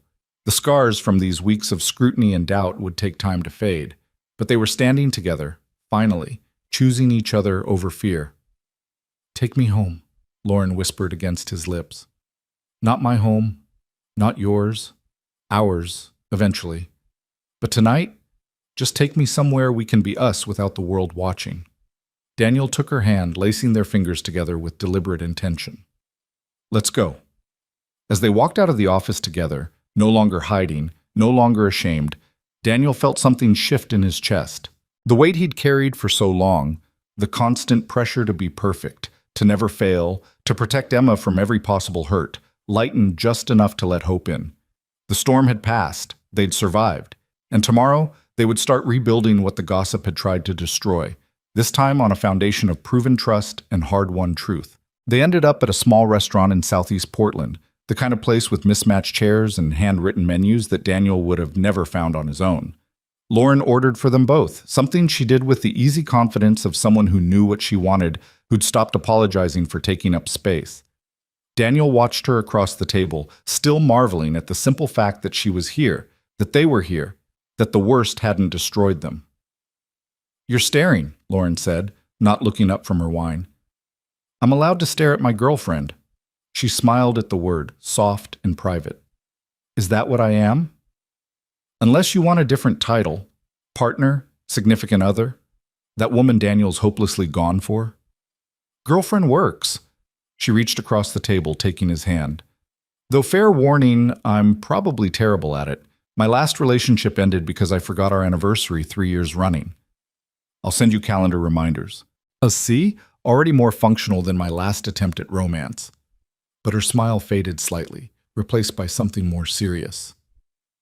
"Daniel, about what I said earlier, about loving you. I meant it, but I need you to understand what you're signing up for." "I'm listening." "I'm a workaholic. I'll get lost in code for hours and forget to eat. I'll take calls at weird hours because we have teams in 3 time zones. I'm messy. You saw my house. I kill plants. I once missed my best friend's wedding because I was debugging a critical system failure." She squeezed his hand tighter. "I'm trying to be better, to find balance, but it's not natural for me. The work is how I prove I belong, how I justify taking up oxygen in rooms full of men who think I slept my way there." "You don't have to justify anything to anyone. Intellectually, I know that, but knowing and believing are different things." She took a sip of wine, gathering her thoughts. "I want to be the kind of partner who shows up, who's present, who doesn't make you feel second to my career. But I'm going to fail at it sometimes, probably often, and I need to know you can handle that." Daniel considered her words carefully, understanding that this moment mattered, that she was offering him the truth of who she was, flaws and fears included, and trusting him not to flinch. "You want honesty?" he asked. "Always. I'm going to fail too. I'm going to cancel dates because Emma's sick or has a school play. I'm going to be distracted and tired and spread too thin between being a father and being your partner. I'll probably talk about Emma too much, bore you with stories about finger painting and playground politics. And sometimes I'll resent the time I can't give you because I'm drowning in single-parent responsibilities." He met her eyes steadily. "But I'll show up anyway. I'll make the effort even when I'm exhausted. Because that's what you do for people you love. You try, even when trying is hard. Emma will always come first for you. That's non-negotiable." "Yes, but that doesn't mean there's no room for you. It just means we build something that works for all 3 of us, not just 2. Daniel paused, then added quietly, "And eventually, I'd like you to meet her, when you're ready." Lauren's hand tightened on his. "I'm terrified of that." "Why?" "Because what if she hates me? What if I don't know how to talk to a 4-year-old? I don't have nieces or nephews, Daniel. My experience with children is basically 0, and she's the most important person in your world. If I screw that up, you won't." Daniel's voice was firm. "Emma's curious and kind, and she loves people who are genuine with her. Just be yourself, that's enough." "But the woman who forgets to eat and kills plants, that's who you want around your daughter? The woman who fights for what she believes in, who builds things that matter, who's brave enough to be vulnerable with me. Yeah, that's exactly who I want Emma to know." Lauren blinked rapidly, and Daniel realized she was fighting tears again. "You have entirely too much faith in me." Or exactly the right amount. He raised her hand to his lips, kissing her knuckles gently. "No pressure, okay? Whenever you're ready. Could be next week, could be next month. I'll follow your lead. Next week is too soon. Okay? But maybe in a few weeks, something casual, park or ice cream or something where if it's awkward we can leave?" "Perfect. Emma loves the zoo. We could make a day of it. Penguins, elephants, overpriced hot dogs. Very low pressure." Lauren laughed despite her anxiety. "The zoo? Okay, I can do the zoo." Then more seriously, "What will you tell her about me? About us?" "The truth, age-appropriate version. That you're someone special to me, someone I care about, who I'd like her to meet. She already knows you exist. She asked about you the morning after the storm." "She did?" Lauren looked alarmed. "What did she say?" Asked if you were my girlfriend. When I said you were a friend who's a girl, she looked disappointed. Apparently some kid at daycare has a parent with a new boyfriend, and it's very exciting. Daniel smiled at the memory. She told me I should go on dates, said everyone needs somebody to talk to who isn't 4. Smart kid. She gets it from me, Daniel said with mock arrogance, then softened. She just wants me to be happy, Lauren, and you make me happy. That's all she needs to know for now. Their food arrived, interrupting the moment. They ate slowly, talking about everything and nothing. Movies they'd seen, books they'd loved, the ridiculous office drama that didn't involve them for once. It felt normal, easy, like they'd been doing this for years instead of weeks. By the time they finished dessert, the restaurant was nearly empty, and Daniel's phone showed past 10. I should get home, he said reluctantly. Early morning with Emma tomorrow. She's got swimming lessons at 8, and if I'm late, Mrs. Patterson will give me the look. The look? Disappointed daycare director. It's worse than any boss I've ever had. Daniel signaled for the check. Come back to my place? Just for a bit. I want you to see where I live, where Emma and I have built our life. Lauren hesitated, then nodded. Okay, but just for a bit. We both have actual work tomorrow, and I refuse to be the reason you're sleep-deprived for parenting duties. Daniel's apartment was nothing like Lauren's house. Where hers was lived in chaos, his was organized to the point of sterility.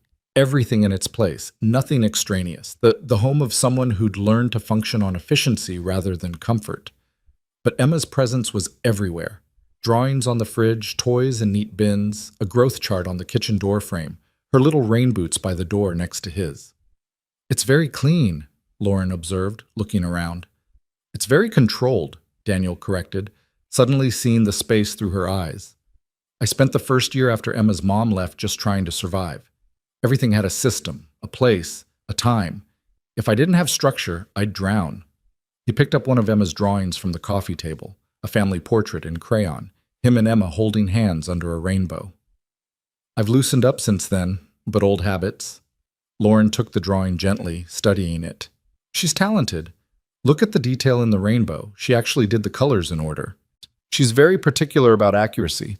Spends 20 minutes arranging her stuffed animals every night because they each have a specific spot. Daniel smiled fondly. She's going to be an engineer or a scientist. Maybe both. Like her dad.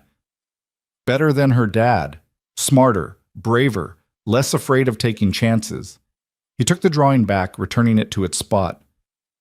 I want her to have everything I was too scared to reach for, including watching her father actually live his life instead of just managing it. Lauren moved closer, sliding her arms around his waist.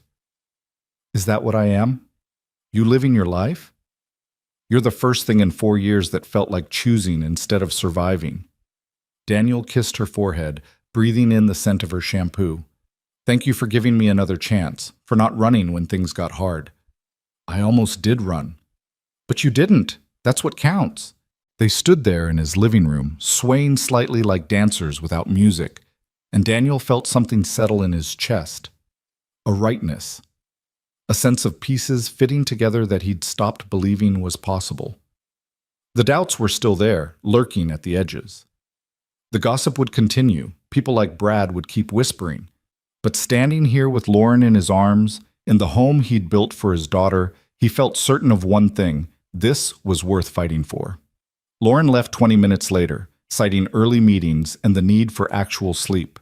Daniel walked her to her car, kissed her goodnight like a teenager, watched her drive away with his heart doing complicated things in his chest. Then he went back inside, cleaned up the kitchen, and allowed himself to imagine a future where this wasn't new and terrifying, but comfortable and real. The next morning, Emma noticed immediately that something had shifted. You're smiley today, she announced over breakfast, studying him with those perceptive eyes. Did something good happen? Yeah, sweetheart. Something good happened. What? Daniel considered his words carefully. Remember I told you about my friend from work, the one whose car broke down? The work lady, Lauren. Right. Well, Lauren and I have decided we're going to spend more time together. She's going to be around more. Emma absorbed this with the seriousness of a judge reviewing evidence. Like Mia's mommy's boyfriend? Sort of like that, yeah. Okay. Emma returned to her cereal, apparently satisfied. Then, after a moment, is she nice? Very nice. Kind and smart and funny. Does she like elephants? I don't know. We'll have to ask her. If she doesn't like elephants, you probably shouldn't date her, Daddy. Elephants are very important. Daniel laughed, ruffling her hair. I'll keep that in mind. And she has to be nice to you. If she's mean, I'll tell her to leave. The fierce protectiveness in his 4-year-old's voice made Daniel's throat tight. Deal, but I think you'll like her, Em. She's pretty great. We'll see, Emma said sagely, sounding far older than her years. Mrs. Patterson says you can't know if you like someone until you meet them properly. Mrs. Patterson is very wise. Monday arrived with the weight of a new beginning. Daniel walked into the marketing team area with his head high, refusing to shrink from the curious stares. Lauren had texted him that morning, a simple good luck that carried the weight of everything they'd built over the past weeks. Sarah from Content Marketing approached his desk before he'd even logged in. So the rumors are true, she said without preamble. You and Hayes are actually together. Daniel met her eyes levelly. Yes, we are. We've disclosed everything to HR, followed all policies, and the investigation found no wrongdoing. If you have any other questions, I'd suggest directing them to Melissa. Sarah blinked, clearly not expecting the directness. I was just making assumptions, starting gossip. Daniel kept his voice even but firm. Here's the thing, Sarah. My relationship with Lauren is no one's business but ours and HR's. But since everyone seems so interested, let me be clear. I earned my position through work, not through who I'm dating. My performance reviews speak for themselves, and Lauren Hayes is one of the most ethical, talented leaders in this company. If you want to question that, be prepared to back it up with facts instead of innuendo. Jesus, Carter, I was just making conversation. No, you were fishing for drama. There isn't any. We're two adults in a relationship, handling it professionally and by the book. That's the whole story. He turned to his computer, effectively dismissing her. Now, if you'll excuse me, I have actual work to do. Sarah walked away, and Daniel caught a few approving nods from coworkers who'd overheard. It wasn't much, but it was a start. Standing up to the gossip instead of letting it fester, refusing to be ashamed of what he and Lauren had built. The real test came at the weekly all-hands meeting. Richard Chen stood at the front of the room, going through the usual updates. Project milestones, new hires, upcoming initiatives. Then he shifted gears, his expression becoming more serious. I want to address something that's been circulating, Richard said, and the room went quiet. There's been some discussion about professional conduct and conflicts of interest. I want to be clear about the company's position on workplace relationships. Daniel felt every eye in the room turn toward him and Lauren, who sat 3 rows apart, carefully not looking at each other. We don't prohibit relationships between employees, Richard continued. What we require is disclosure, transparency, and adherence to our ethics policies. When those requirements are met, as they have been in recent situations, there is no issue. He paused, letting that sink in. What we won't tolerate is harassment, gossip, or hostile work environments created by speculation about people's personal lives. If you have concerns about ethics violations, bring them to HR with evidence. If you're just spreading rumors, stop. We're professionals. Act like it. The message was clear, and the pointed looks Brad received from several team leads suggested Richard's words hadn't been generic. The CTO wrapped up quickly after that, and people filed out in subdued clusters. Daniel caught Lauren's eye across the room. She gave him a small, private smile that said more than words could. They'd survived. The company had their back, and anyone who wanted to keep making their relationship into a scandal would now have to contend with leadership shutting it down. In the hallway afterward, Marcus pulled Daniel aside. That was well played, he said, voice low. Getting ahead of it, making a statement without being defensive. Chen doesn't do that unless he's confident in the position. We didn't do anything wrong. Just took a while for everyone else to realize it. Still, Marcus clapped his shoulder. For what it's worth, I'm glad it worked out. You seem happier than I've seen you in the 2 years we've worked together. That counts for something. Thanks, man. Really. Just one question. Marcus grinned. When do we get to meet her properly? Not as the team lead from development, but as Daniel's terrifyingly accomplished girlfriend who I'm going to be intimidated by. Daniel laughed. Soon, probably. Once we figure out how to exist in public without everyone analyzing our every interaction. So never then. Got it. Pretty much. The weeks that followed settled into a new rhythm. Daniel and Lauren were scrupulously professional at work. No private meetings, no lingering conversations, nothing that could be misconstrued. But outside the office, they built something real. Dinners at restaurants where no one from Velocity Tech would see them. Long phone calls after Emma went to bed. Weekend mornings at Lauren's house, drinking coffee and reading the paper in comfortable silence. Lauren was making an effort with the balance she'd promised, leaving work at reasonable hours, taking calls less frequently. Daniel could see the struggle in it, the way she'd check her phone compulsively, the guilt that crossed her face when she chose dinner with him over late-night debugging sessions. But she was trying, and that mattered more than perfection. "I told my therapist about you," Lauren mentioned one evening, curled up on her couch with a glass of wine. "You have a therapist?" Daniel looked up from his book. Started seeing her after the whole review disaster. Figured if I was going to learn how to have healthy relationships, I should probably get professional help. She smiled wryly. "Turns out I have some attachment issues stemming from childhood perfectionism and parental expectations. Who knew?" "What did she say about me?" "That I should introduce you to the people in my life who matter. Stop keeping you compartmentalized like you're a secret I'm ashamed of." Lauren set down her wine, suddenly serious. "So I told my parents about you. Well, about us." Daniel's heart stuttered. "How did that go?" "About as well as expected. My mother immediately asked if you're Chinese, which you're not, so that's strike one. My father wanted to know what you do. And when I said software developer, he wanted to know why you're not a manager yet." She rolled her eyes. "They're very traditional. Success is measured in titles and salary, not happiness." "Do they know about Emma?" "I led with that, actually. Figured if they were going to have issues, better to get them all out at once." Lauren reached for his hand. "My mom said dating a single father was complicated. My dad said I should focus on my career instead of playing house with someone else's child." Daniel felt anger flash hot in his chest. "That's predictable and irrelevant." Lauren squeezed his hand firmly. "I told them you're important to me, that Emma is important to me, and they could either accept that or not have a relationship with me moving forward. My therapist was very proud." "You really said that?" "Word for word." Then I hung up before they could argue. She smiled, but there was pain underneath it. "We're not close, my parents and me. Haven't been since I chose tech over medical school. But I needed to draw that line, you know? Choose you actively instead of just defaulting to what's easy." Daniel pulled her close, kissing the top of her head. "I'm sorry they can't see how amazing you are. Their loss. And honestly," she looked up at him, "it felt good. Standing up for what I want instead of apologizing for not being who they expected. You make me braver, Daniel Carter." "You were always brave. You just needed permission to show it." "Maybe." She settled against his chest. "Speaking of brave, I think I'm ready to meet Emma if the offer's still open."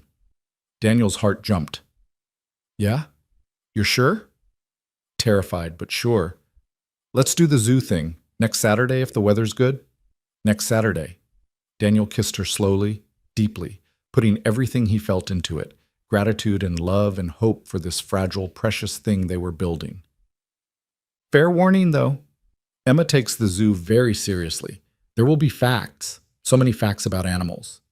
"I can handle facts. I'm a developer, remember? Facts are my comfort zone." "These are enthusiastic 4-year-old facts, not always accurate, always delivered with absolute confidence." Lauren laughed.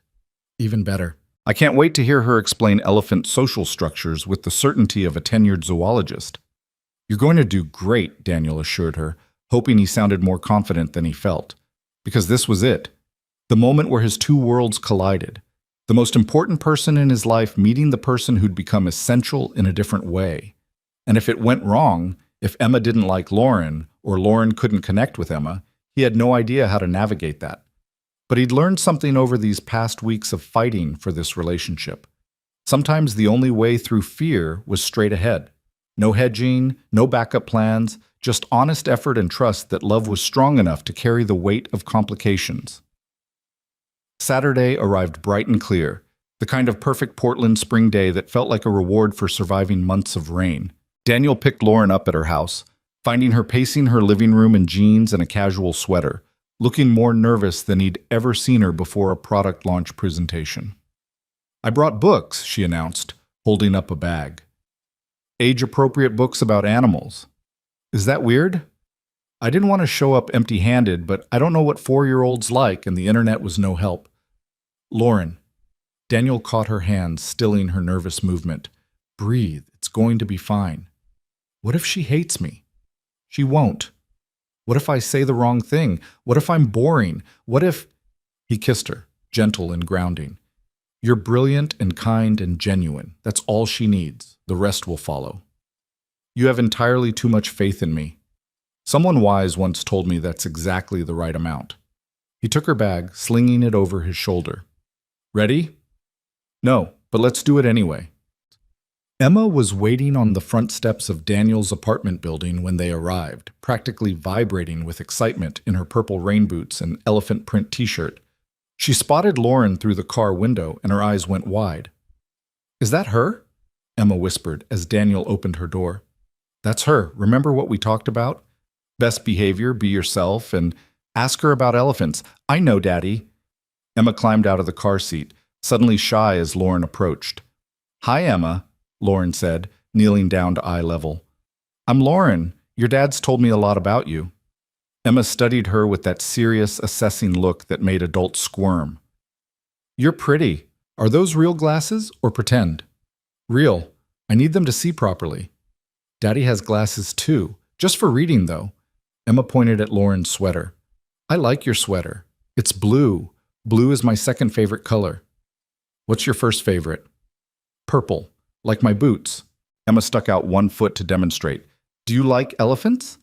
Lauren shot Daniel a quick, amused glance before answering gravely, "I do like elephants. They're very intelligent. And they have good memories and live in matriarchies, which means the girls are in charge, and they can weigh up to 6 tons, which is really heavy." Emma delivered this in one breathless rush, then added, "Daddy said you might want to learn about them at the zoo." "I would love that. Think you could teach me?" Emma's face lit up. "I know lots of things. I have 3 elephant books, and I watched a documentary, and Mrs. Patterson says I'm very knowledgeable." "Mrs. Patterson sounds very wise." "She is. She's my teacher, and she makes good snacks." Emma reached for Lauren's hand with the casual trust of children who'd decided someone was acceptable. "Come on, the elephants get fed at 11, and we don't want to miss it." Just like that, the ice was broken. Daniel followed behind as Emma chattered nonstop, pulling Lauren toward the car with determined enthusiasm. He caught Lauren's eye over Emma's head and saw the relief there, the tentative joy of realizing she might actually be good at this. The zoo was crowded with weekend families, but Emma navigated it like a seasoned explorer, dragging them from exhibit to exhibit with unwavering purpose. She explained penguin wattles, tiger stripes, the difference between African and Asian elephants. Lauren listened with genuine interest, asking questions that made Emma puff up with importance. "Most people don't know that elephants can communicate over long distances using infrasound," Emma explained seriously as they watched the elephants. "That means sounds that are too low for human ears, but other elephants can hear them miles away." "That's incredible," Lauren said. "How do scientists know about it if we can't hear it?" "Special equipment, like microphones, but different." Emma frowned, clearly reaching the edge of her knowledge. "I don't know exactly how. Maybe we should look it up." "Absolutely. We can research it together." Emma beamed, and Daniel's chest went tight with something he couldn't quite name. Watching his daughter and his girlfriend connect over elephants and scientific curiosity felt surreal and perfect and terrifying all at once. They broke for lunch at the zoo cafe, Emma wedged between them at a picnic table, systematically destroying a grilled cheese sandwich while explaining why giraffes have long necks. "Are you going to keep coming to the zoo with us?" Emma asked suddenly, looking at Lauren with those direct, unsettling eyes. "Would you like me to?" Lauren asked carefully. "Uh-huh. You're a good listener, and you didn't get mad when I corrected you about the tigers." "Why would I get mad? You were right." Some grown-ups don't like being wrong. They get all pinchy-faced. Emma demonstrated with an exaggerated scowl that made both adults laugh. But you're nice. Are you Daddy's girlfriend for real now? Daniel froze, but Lauren handled it with remarkable grace. I am, she said simply. Is that okay with you? Emma considered this while chewing her sandwich. I think so. Daddy smiles more when he talks about you. And Mrs. Patterson says people should be with people who make them smile.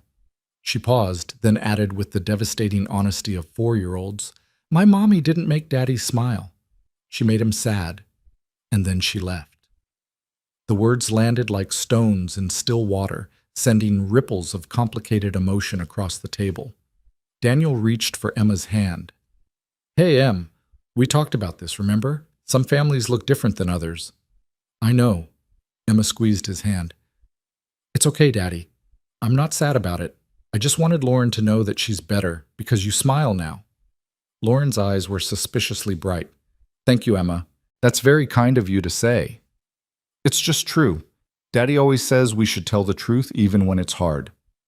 Emma returned to her sandwich, the heavy moment passing with the easy resilience of childhood.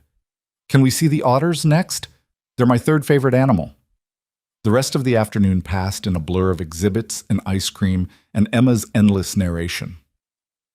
By the time they headed back to the car, the sun was starting to set and Emma was flagging, her earlier energy depleted by hours of enthusiastic education. Did you have fun? Daniel asked, buckling her into her car seat. Uh-huh. Lauren's nice. Can she come over for dinner sometime? If she wants to. I want to, Lauren said from beside the car. Very much. Emma's eyes were already drooping. Good. We can make spaghetti. Daddy's is pretty good. Not restaurant good, but okay. High praise, Daniel murmured, making Lauren smile. By the time they reached Lauren's house, Emma was fully asleep in the back seat, snoring softly with her head tilted at an angle that would definitely give her a crick in her neck. Daniel walked Lauren to her door, reluctant to end the day. So, he said. Verdict? She's amazing, Daniel. Smart and funny and so confident in herself. You should be incredibly proud. I am, but I meant your verdict on all this, meeting Emma, seeing what my life actually looks like. Lauren took his hands, lacing their fingers together.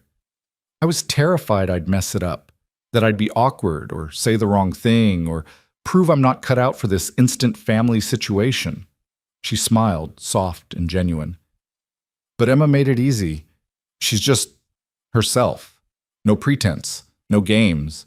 Just this wonderful little person who knows what she likes and isn't afraid to share it. She liked you too, I could tell. Good, because I like her. A lot. Lauren reached up, cupping his face. I can see why she's your whole world, Daniel, and I want you to know I'm not trying to take your place or be her mother or anything that complicated. I just want to be someone good in both your lives. If you'll let me. Daniel kissed her, pouring 4 weeks of fear and hope and love into it. We'll let you, he said against her lips. Both of us. If you're brave enough to keep showing up. I'm learning to be brave. You're an excellent teacher. They stood on her doorstep as the evening light faded, holding each other with the comfortable ease of people who'd fought for the right to be exactly where they were. Emma slept peacefully in the car. The gossip at work had finally died to a background murmur. And for the first time since that rainy night when everything changed, Daniel felt like they'd made it through the worst. He was wrong, of course. There would be more challenges ahead, more moments of doubt and fear, and the complicated reality of blending lives. But standing there with Lauren in his arms and Emma safe in the car behind them, he felt ready for whatever came next. They'd chosen each other. They'd chosen honesty over hiding, courage over comfort. And that choice, renewed every day in small moments and big declarations, was strong enough to carry them forward into whatever future they were brave enough to build. Summer arrived in Portland with uncharacteristic persistence, the kind of extended sunshine that made locals nervous and tourists smug.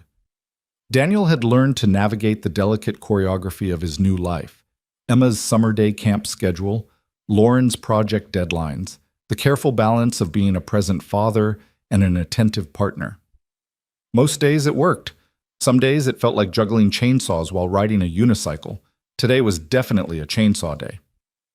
Daddy, you promised we'd go to the science museum this weekend, Emma said from the back seat, her voice carrying that particular edge of 4-year-old betrayal. You promised. I know, sweetheart, but something came up at work. Lauren's team is presenting to the board on Monday, and Lauren's always busy. You're always helping Lauren. Emma's lower lip trembled, and Daniel felt his chest constrict with familiar guilt. You never have time for just me anymore. The accusation hit harder because it contained a kernel of truth. Since he and Lauren had officially moved past the cautious dating phase into something more serious, Daniel had found himself stretched thinner than ever. Lauren tried to be understanding about his parental responsibilities, but her job demanded long hours and weekend availability. Emma tried to be patient about sharing her father's attention, but she was 4. Patience wasn't exactly her strongest skill. That's not fair, Em. We spent all last weekend together. We went to the park, remember? And the ice cream place? But you kept checking your phone. You weren't really there. Daniel pulled into the daycare parking lot, his hands tight on the steering wheel. She was right. He'd been physically present but mentally elsewhere, worried about Lauren's presentation prep, responding to work messages, never fully engaged. The same pattern he'd sworn he'd never fall into. The divided attention, the compromised presence. You're right, he said quietly, turning to look at her in the rear-view mirror. I'm sorry, Emma. I haven't been as present as I should be. Does that mean we can go to the museum? Yes. This Saturday, just you and me. No phones, no distractions. Deal? Emma's face brightened immediately, the storm passing as quickly as it had formed. Deal. Can we see the dinosaurs? We can see whatever you want. He walked her into daycare, hugging her extra tight before she ran off to join her friends. Mrs. Patterson caught his arm on the way out, her expression gentle but knowing. Everything all right, Daniel? Just juggling too much, the usual. That girlfriend of yours, Lauren, right? Emma mentions her quite a bit. Is that a problem? Daniel felt defensive tension creep into his shoulders. Not at all. Emma seems to like her very much. Talks about their zoo trips, the books Lauren brings her. Mrs. Patterson paused, choosing her words carefully. But I've noticed Emma's been more clingy lately, testing boundaries, seeking reassurance. It's normal when a parent starts dating, but it's something to be aware of. I'm trying to balance everything, making sure Emma knows she comes first. I know you are, and you're doing a wonderful job, Mrs. Patterson smiled warmly. Just remember, Emma doesn't need perfection. She needs presence, quality over quantity, as they say. Daniel carried those words with him to the office, where he found Lauren already at her desk despite the early hour, surrounded by presentation printouts and empty coffee cups. She looked up when he knocked, her smile tired but genuine. Hey, how's Emma? Feeling neglected because I canceled our museum trip for your presentation prep. Lauren's face fell. Daniel, I told you that you didn't have to help with this. I know you need time with Emma. I want to help. Your presentation is important. Not more important than your daughter. She stood, crossing to close her office door. We talked about this. Emma comes first, always. If I need help, I can ask the team or push the timeline. I will not be the reason she feels like her father's choosing someone else over her. You're not... I am, though. Not intentionally, but the effect is the same. Lauren leaned against her desk, arms crossed. Daniel, I love what we're building together, but if it costs you your relationship with Emma, it's not worth it. Nothing is worth that. The conviction in her voice made something loosen in Daniel's chest. You really mean that? Of course I mean it. Emma's an amazing kid and you're an incredible father. I won't be the person who damages that, even accidentally. She moved closer, taking his hands. So, here's what's going to happen. You're going to that museum on Saturday. You're going to be fully present, phone off, work forgotten, just you and your daughter. And I'm going to finish this presentation myself like the highly competent professional I am. Lauren, no arguments. This is non-negotiable. But her smile softened the firmness. Besides, Emma and I have plans for next weekend. She wants to teach me how to make friendship bracelets, apparently. Something about summer camp crafts. Daniel blinked. When did you plan this? Last Tuesday, when you were in that marketing meeting.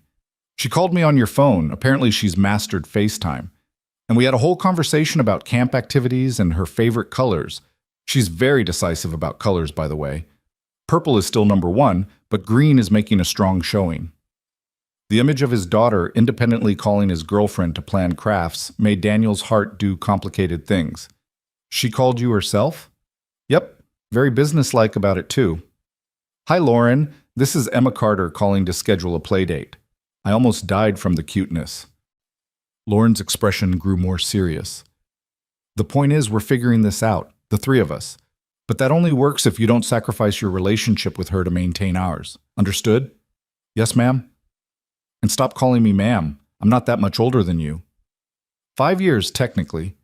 She kissed him to shut him up, and for a moment the stress of juggling responsibilities faded into simple affection. When they pulled apart, Daniel rested his forehead against hers. I'm scared of screwing this up, he admitted quietly, of disappointing both of you by trying to be everything to everyone. Then stop trying to be everything. Just be present wherever you are. When you're with Emma, be dad. When you're with me, be you. The rest will work itself out. You make it sound simple. It's not simple, but it's necessary. Lauren kissed him once more, brief and sweet. Now get out of my office so I can finish this presentation. And Daniel? Tell Emma I said hi, and that I'm very excited about friendship bracelets. Saturday at the Science Museum was everything Emma had hoped for, and more. Daniel kept his phone in the car, forcing himself to be fully present as Emma dragged him from exhibit to exhibit, her enthusiasm infectious and exhausting in equal measure. They built structures in the engineering section, explored the human body displays, spent an hour in the planetarium watching stars wheel overhead.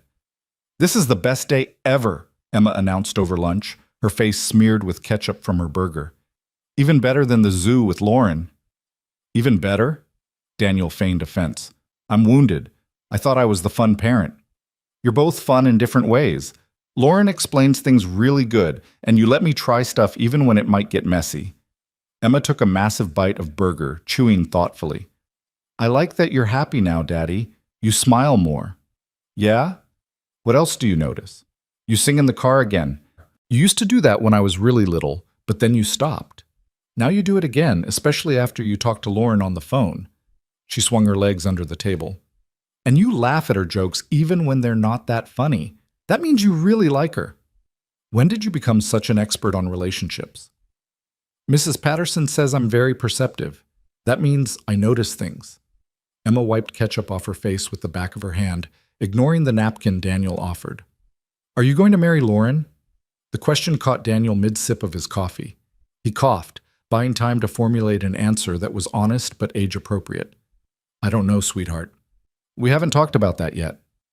But you love her, right? You told me you loved her. I did, and I do. And she loves you. She told me when we were looking at the penguins. Emma said this casually, like it wasn't information that made Daniel's heart stop.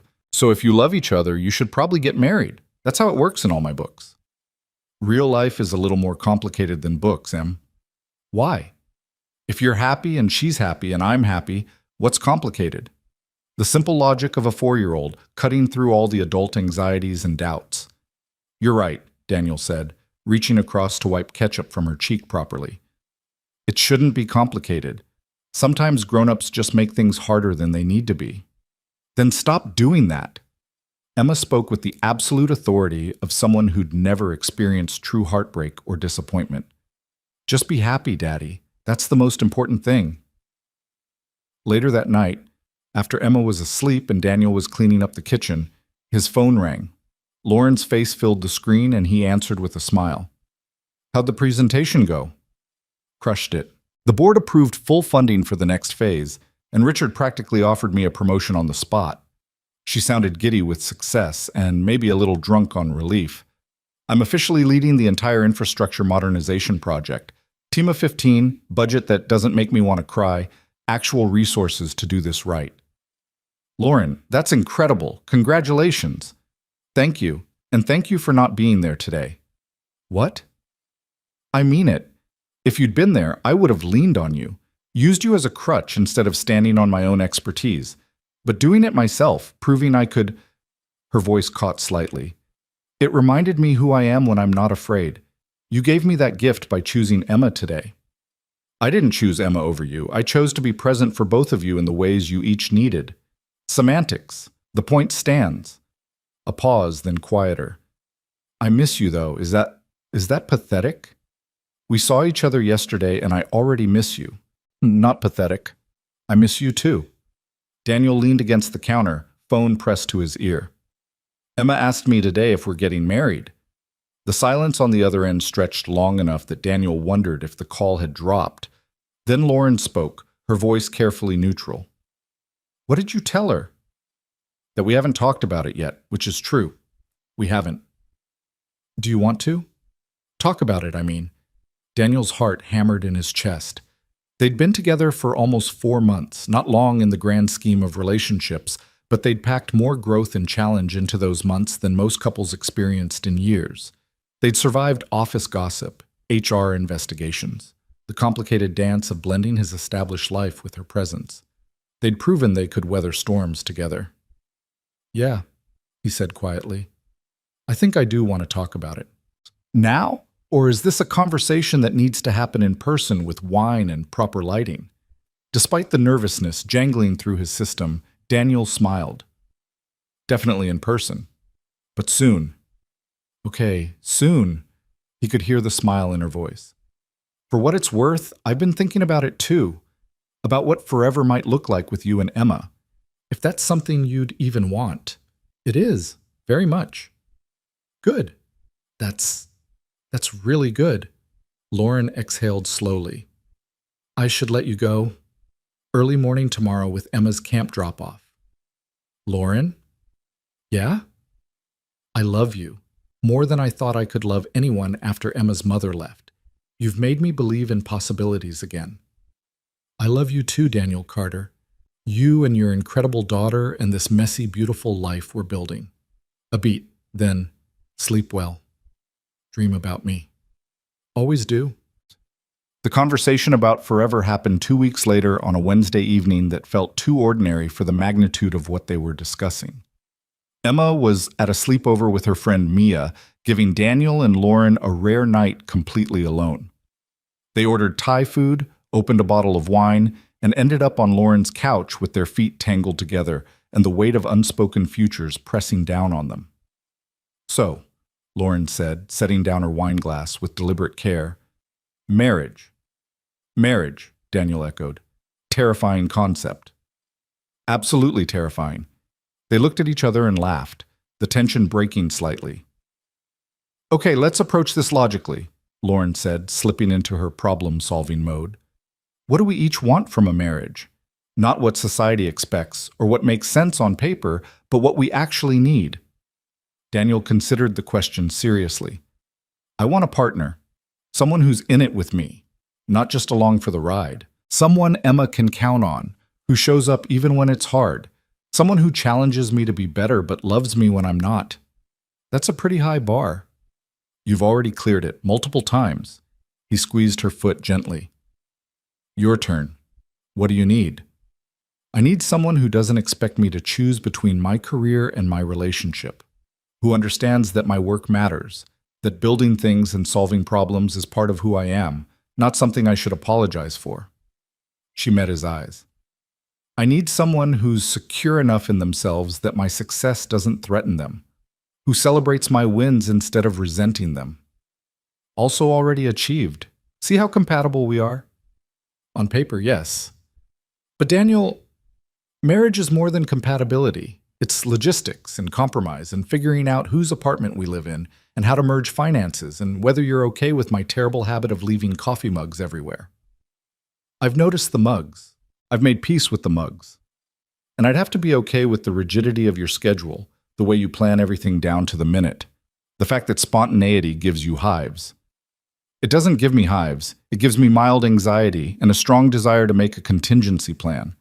Lauren smiled, but her eyes were serious. I'm scared of losing myself in this, of becoming Daniel's wife or Emma's stepmom instead of Lauren Hayes, infrastructure lead, badass developer, woman who fought her way to where she is. You think I'd let that happen? You think Emma would? Daniel sat up, taking her hands.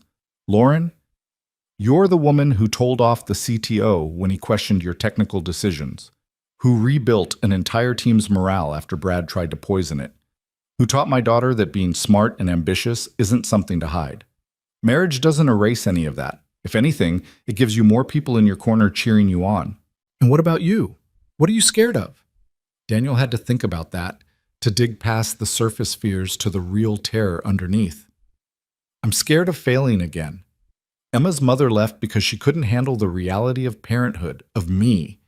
I'm scared that one day you'll wake up and realize this life, the one with early morning camp drop-offs and parent-teacher conferences and a kid who dominates our schedule, isn't what you signed up for. That you'll resent the limitations, the constant compromises. Daniel. Lauren cupped his face, forcing him to meet her eyes. I'm not her. I will never be her. When I say I love you, I mean all of you, including the parts that are completely devoted to Emma. That's not a limitation. That's one of the things I love most about you. You say that now. I said it 4 months ago. I'm saying it now, and I'll say it 4 years from now. Your capacity to love, to show up, to be present even when it's hard, that's not a flaw, Daniel. That's your superpower. She kissed him softly. So here's what I'm proposing. Not marriage, not yet, but a real commitment. Move in together. Not you moving into my place or me squeezing into your apartment, but finding somewhere that's ours. Big enough for Emma to have her own room, close enough to her school that we don't have to change her whole routine. Daniel felt his breath catch. You want to live together? I want to build a life together. Intentionally, deliberately. I want to wake up next to you and navigate the chaos of morning routines and argue about whose turn it is to do dishes. I want Emma to have stability, to know that I'm not going anywhere, that this isn't temporary. Lauren's voice was steady, certain. And then, when we've proven we can handle the day-to-day reality of merged lives, when Emma's comfortable and settled, when we're both absolutely certain, then we talk about marriage. How does that sound? It sounds perfect. It sounds terrifying and perfect and exactly right. Yeah? Yeah. Daniel pulled her close, kissing her with 4 months of pent-up certainty. Let's do it. Let's find a home. Together. Finding a home turned out to be both harder and easier than expected. Harder because Portland's rental market was brutal and their requirements were specific. Easier because once they found the right place, they both knew it immediately. It was a 2-bedroom bungalow in the Selwood neighborhood, with a small yard and a porch perfect for morning coffee. Emma's potential bedroom had built-in bookshelves and a window seat that overlooked a massive oak tree. The kitchen was big enough for 2 people to cook without constant collision. The living room had space for both Daniel's organized minimalism and Lauren's controlled chaos. The commute to Velocity Tech is a bit longer, Daniel said, standing in the empty living room and trying to envision their furniture here. But Emma's school is 10 minutes closer, and there's a park 2 blocks over. Lauren appeared beside him, slipping her hand into his. We could make this work. We could make this home. They signed the lease that afternoon, giddy with the enormity of what they were doing. The hard part was telling Emma, who Daniel had been protecting from the full scope of their plans until everything was settled. He sat her down that evening, choosing his words carefully. You know how Lauren and I have been spending a lot of time together? Uh-huh. Emma was coloring at the kitchen table, not looking up from her intricate purple elephant. Well, we've been talking about maybe living together, all 3 of us, in a new house. Now Emma looked up, eyes wide. Like a real family. We're already a real family, sweetheart. Just a different configuration than some families. Daniel pulled out a chair, sitting down beside her. But yes, Lauren would live with us full time. She'd have her own room for work stuff. You'd have your own room, and we'd all share the common spaces. Would she be my mom? The question landed like a punch to Daniel's sternum. He'd known it was coming eventually, but that didn't make it easier to answer. That's complicated, Em. Lauren loves you very much and wants to be part of your life, but she's not trying to replace your mother or pretend to be something she's not. Good, because I don't really need a mom. I have you and Mrs. Patterson and Grandma when she visits. Emma returned to her coloring. But I like Lauren. She can be like my friend who's a grown-up. Is that okay? Daniel's throat tightened with emotion. That's more than okay. That's perfect. Will I have to change schools? Nope, same school, actually closer to the new house. And can I bring all my elephant books? Every single one. Okay then, Emma nodded decisively. I think we should do it. When do we move? Next month, if that's okay with you. Can I pick the color for my new room? Within reason, yes. Purple. Obviously. She looked at him with the patient expression of someone explaining something very simple to someone very slow. When's Lauren coming over? We should tell her about the purple room. She'll want to know. She'll be here for dinner in about an hour. Good. We're making spaghetti, right? I want to help. Emma abandoned her coloring, already moving toward the kitchen with purpose. Daniel watched his daughter bustle around their small kitchen, pulling out ingredients with the confidence of a seasoned chef, and marveled at her resilience. 4 years old and already teaching him lessons about acceptance and moving forward. The move happened on a scorching August Saturday, with help from Marcus and a couple of other co-workers who'd become genuine friends once the scandal died down.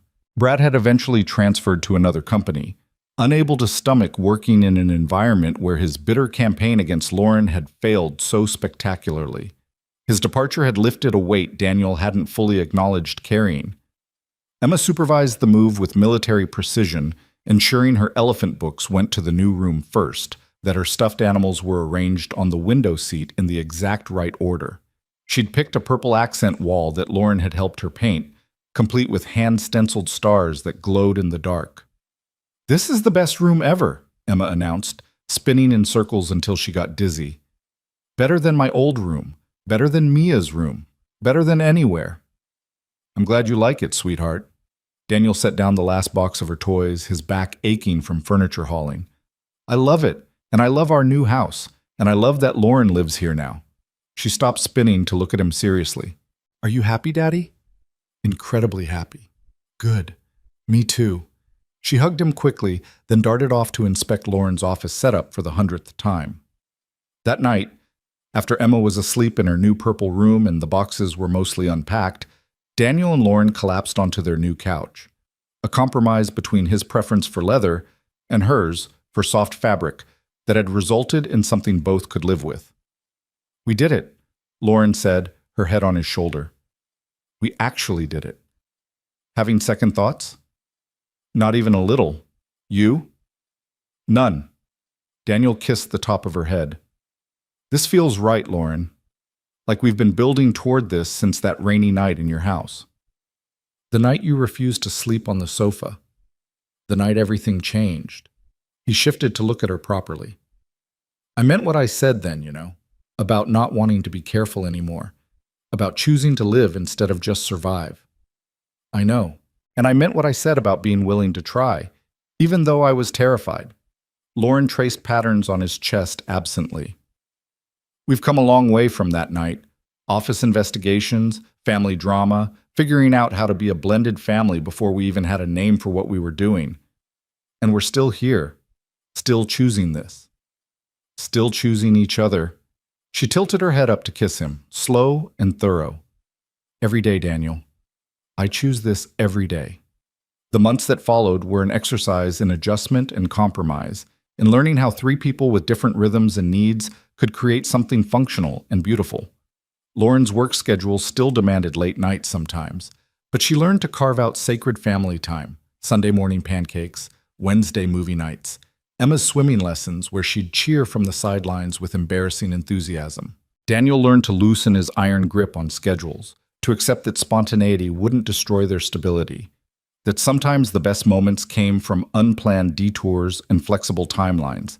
Emma bloomed with the additional attention and stability, her confidence growing as she realized Lauren wasn't going anywhere, that this new configuration was permanent.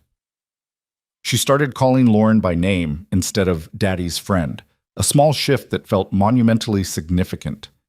The proposal, when it finally came, was nothing like Daniel had imagined. He'd planned something elaborate, dinner at a nice restaurant, maybe a weekend trip, certainly not a random Tuesday evening in November with Emma helping him cook dinner while Lauren was stuck in traffic.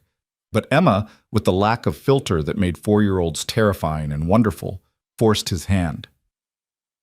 When are you going to marry Lauren? She asked, dumping pasta into boiling water with Daniel's supervision. We've talked about it, Em, remember? We said maybe sometime in the future. But when? Mia's mom is getting married at Christmas, and Mia gets to be a flower girl and wear a fancy dress. Can I be a flower girl at your wedding? That's something Lauren and I would need to discuss. You should ask her tonight. She likes Tuesdays because they're not as stressful as Mondays. Daniel laughed despite himself. Who told you that? Lauren did. We talk about lots of things. Emma stirred the pasta with intense concentration. She said she'd say yes if you asked, but you have to actually ask, Daddy. That's how proposals work. When did you two discuss this? Last week when we made friendship bracelets. She said she loves us and wants to be a real family, but she's waiting for you to be ready. Emma looked up at him with those knowing eyes. Are you ready yet? The question hit him square in the chest. Was he ready? He'd bought the ring 3 weeks ago, had been carrying it around in his laptop bag like a talisman, waiting for the perfect moment. But maybe Emma was right. Maybe there was no perfect moment, only the moment you chose to make perfect. Yeah, he said slowly. Yeah, I think I am ready. Good, because she's home. Sure enough, Daniel heard Lauren's key in the lock, her familiar greeting as she dropped her bag and kicked off her shoes. She appeared in the kitchen doorway, hair escaping from its bun, looking exhausted and beautiful. Something smells amazing. Please tell me that's the carbonara recipe because I've been dreaming about it all day. She kissed Emma's head, then Daniel's lips in easy domesticity. How were your days? Good. I got a gold star in reading and we're making your favorite pasta and Daddy has something important to ask you. Emma delivered this last part with absolute seriousness. Lauren's eyes went wide, darting to Daniel. Emma, it's okay, Daniel said, turning off the stove and wiping his hands on a towel. His heart was hammering, but Emma's certainty had given him courage. She's right. I do have something to ask you. He crossed to his laptop bag, extracting the small velvet box he'd been carrying for weeks. When he turned back, Lauren had one hand over her mouth, eyes already shimmering with tears. Daniel, let me do this properly, he interrupted gently, then dropped to one knee right there in their kitchen, with pasta boiling on the stove and Emma watching with barely contained excitement. Lauren Hayes, you've made me believe in second chances and messy, complicated, beautiful love. You've shown my daughter what it means to be strong and smart and unapologetically yourself. You've proven that choosing each other every day is more powerful than any grand gesture. He opened the box, revealing a simple platinum band with a single diamond. Will you marry me? Will you choose this? Choose us. Not just for today, but for all the days ahead? Lauren was crying openly now, nodding before she could get words out. Yes. God, yes. Of course, yes. Emma cheered so loudly that the neighbors probably heard, launching herself at Lauren in a tackle hug that nearly knocked her over. Daniel stood, slipping the ring onto Lauren's finger with hands that shook slightly, and then all three of them were hugging and crying and laughing in their small kitchen while the pasta threatened to boil over. Can I be a flower girl? Emma asked, pulling back to look at them with shining eyes. You can be whatever you want, Lauren said, kneeling down to Emma's level. This is your family too, Emma. You get a say in everything. I want to be a flower girl, and I want to wear purple, and I want to help pick the cake because cake is very important. Emma ticked off her requirements on small fingers. And the wedding has to have elephants somehow. Maybe elephant decorations? Elephant decorations, Daniel agreed solemnly. Absolutely non-negotiable.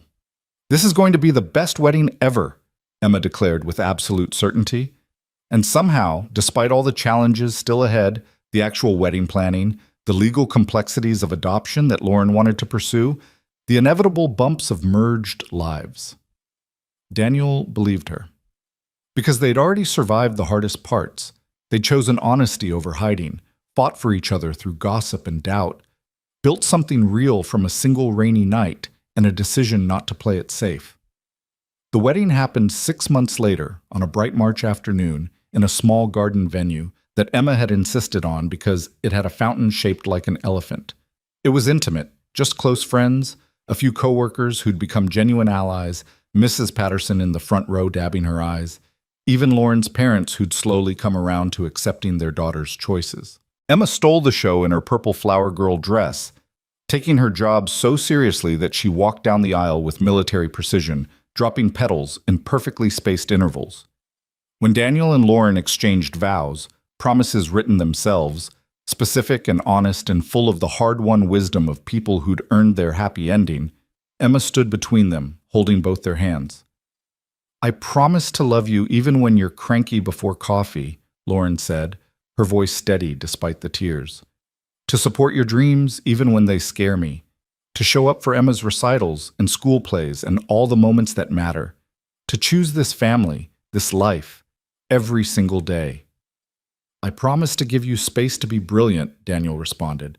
"To never ask you to choose between your career and us because you shouldn't have to. To load the dishwasher the way you like, even though I think my way is more efficient. To be brave enough to keep choosing love over fear, always."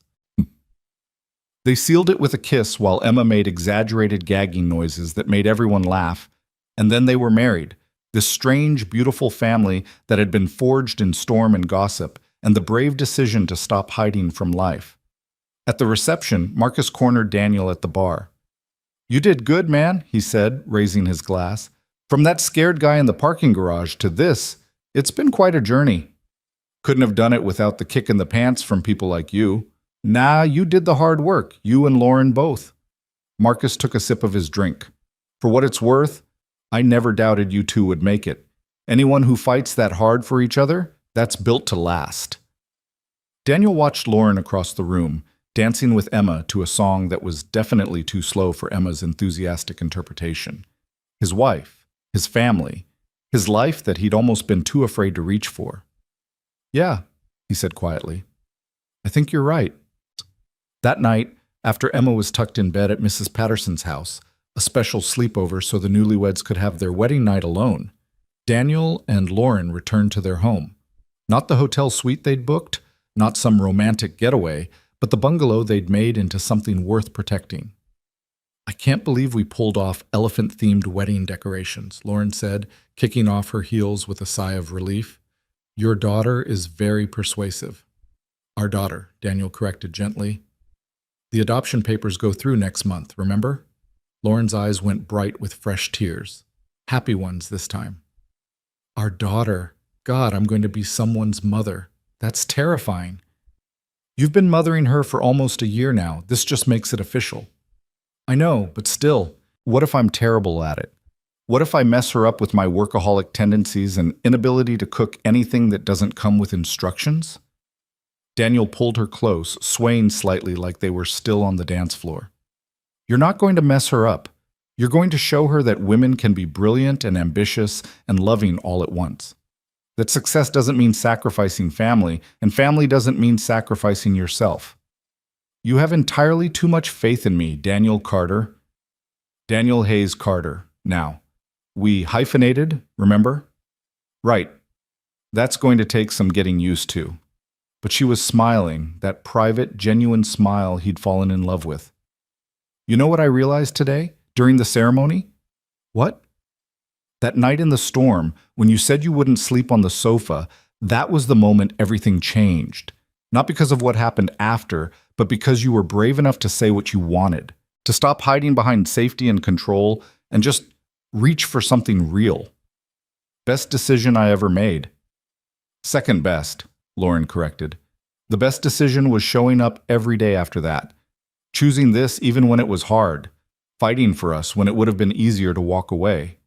Daniel thought about all the moments that had led here. The gossip and doubt. The HR investigations. The careful choreography of blending lives. The Sunday pancakes and Wednesday movies. Emma's purple room and Lauren's coffee mugs everywhere. The 1,000 small compromises that had built something stronger than either of them could have created alone. "You know what scared me most?" he said quietly. "Not the office politics or the public scrutiny. It was the idea that I might have let fear win. That I might have driven away that night, gone back to my safe, controlled life, and never known what we could have built together." "But you didn't drive away." "No, I stayed. And you invited me in. And Emma accepted you. And somehow, against all odds and office gossip and our own doubts, we made this work. Lauren kissed him then, slow and deep, tasting of champagne and promise. "So here's to staying," she whispered against his lips, "to choosing each other over safe, to building a life that's messy and complicated and absolutely perfect. To no more sofas," Daniel added, making her laugh. "To no more running," she agreed. They stood in their living room, their home, their life, their hard-won sanctuary, and held each other as Portland rain began to patter against the windows. Another storm, but this time they were inside together, safe and chosen, and exactly where they belonged. Outside, the city continued its relentless rhythm. Inside, three people who'd been brave enough to reach across professional boundaries and personal fears had built something that would last. Not because it was easy, but because they'd chosen it every single day, through gossip and doubt, through fear and growth, through all the moments that mattered. Daniel Carter, who'd learned to live carefully, had finally learned to live fully. Lauren Hayes, who'd built her identity on professional success, had discovered that love didn't diminish her. It multiplied her strength. And Emma, wise beyond her 4 years, had gained a family that would show her what it meant to be brave. The sofa sat empty in the guest room, a reminder of the night everything changed. But they'd never need it again, because from that first storm until this one, through every challenge and choice, they'd proven one simple truth. When you stop hiding from life, when you choose love over fear and presence over perfection, you build something strong enough to weather any storm. And they had. Together.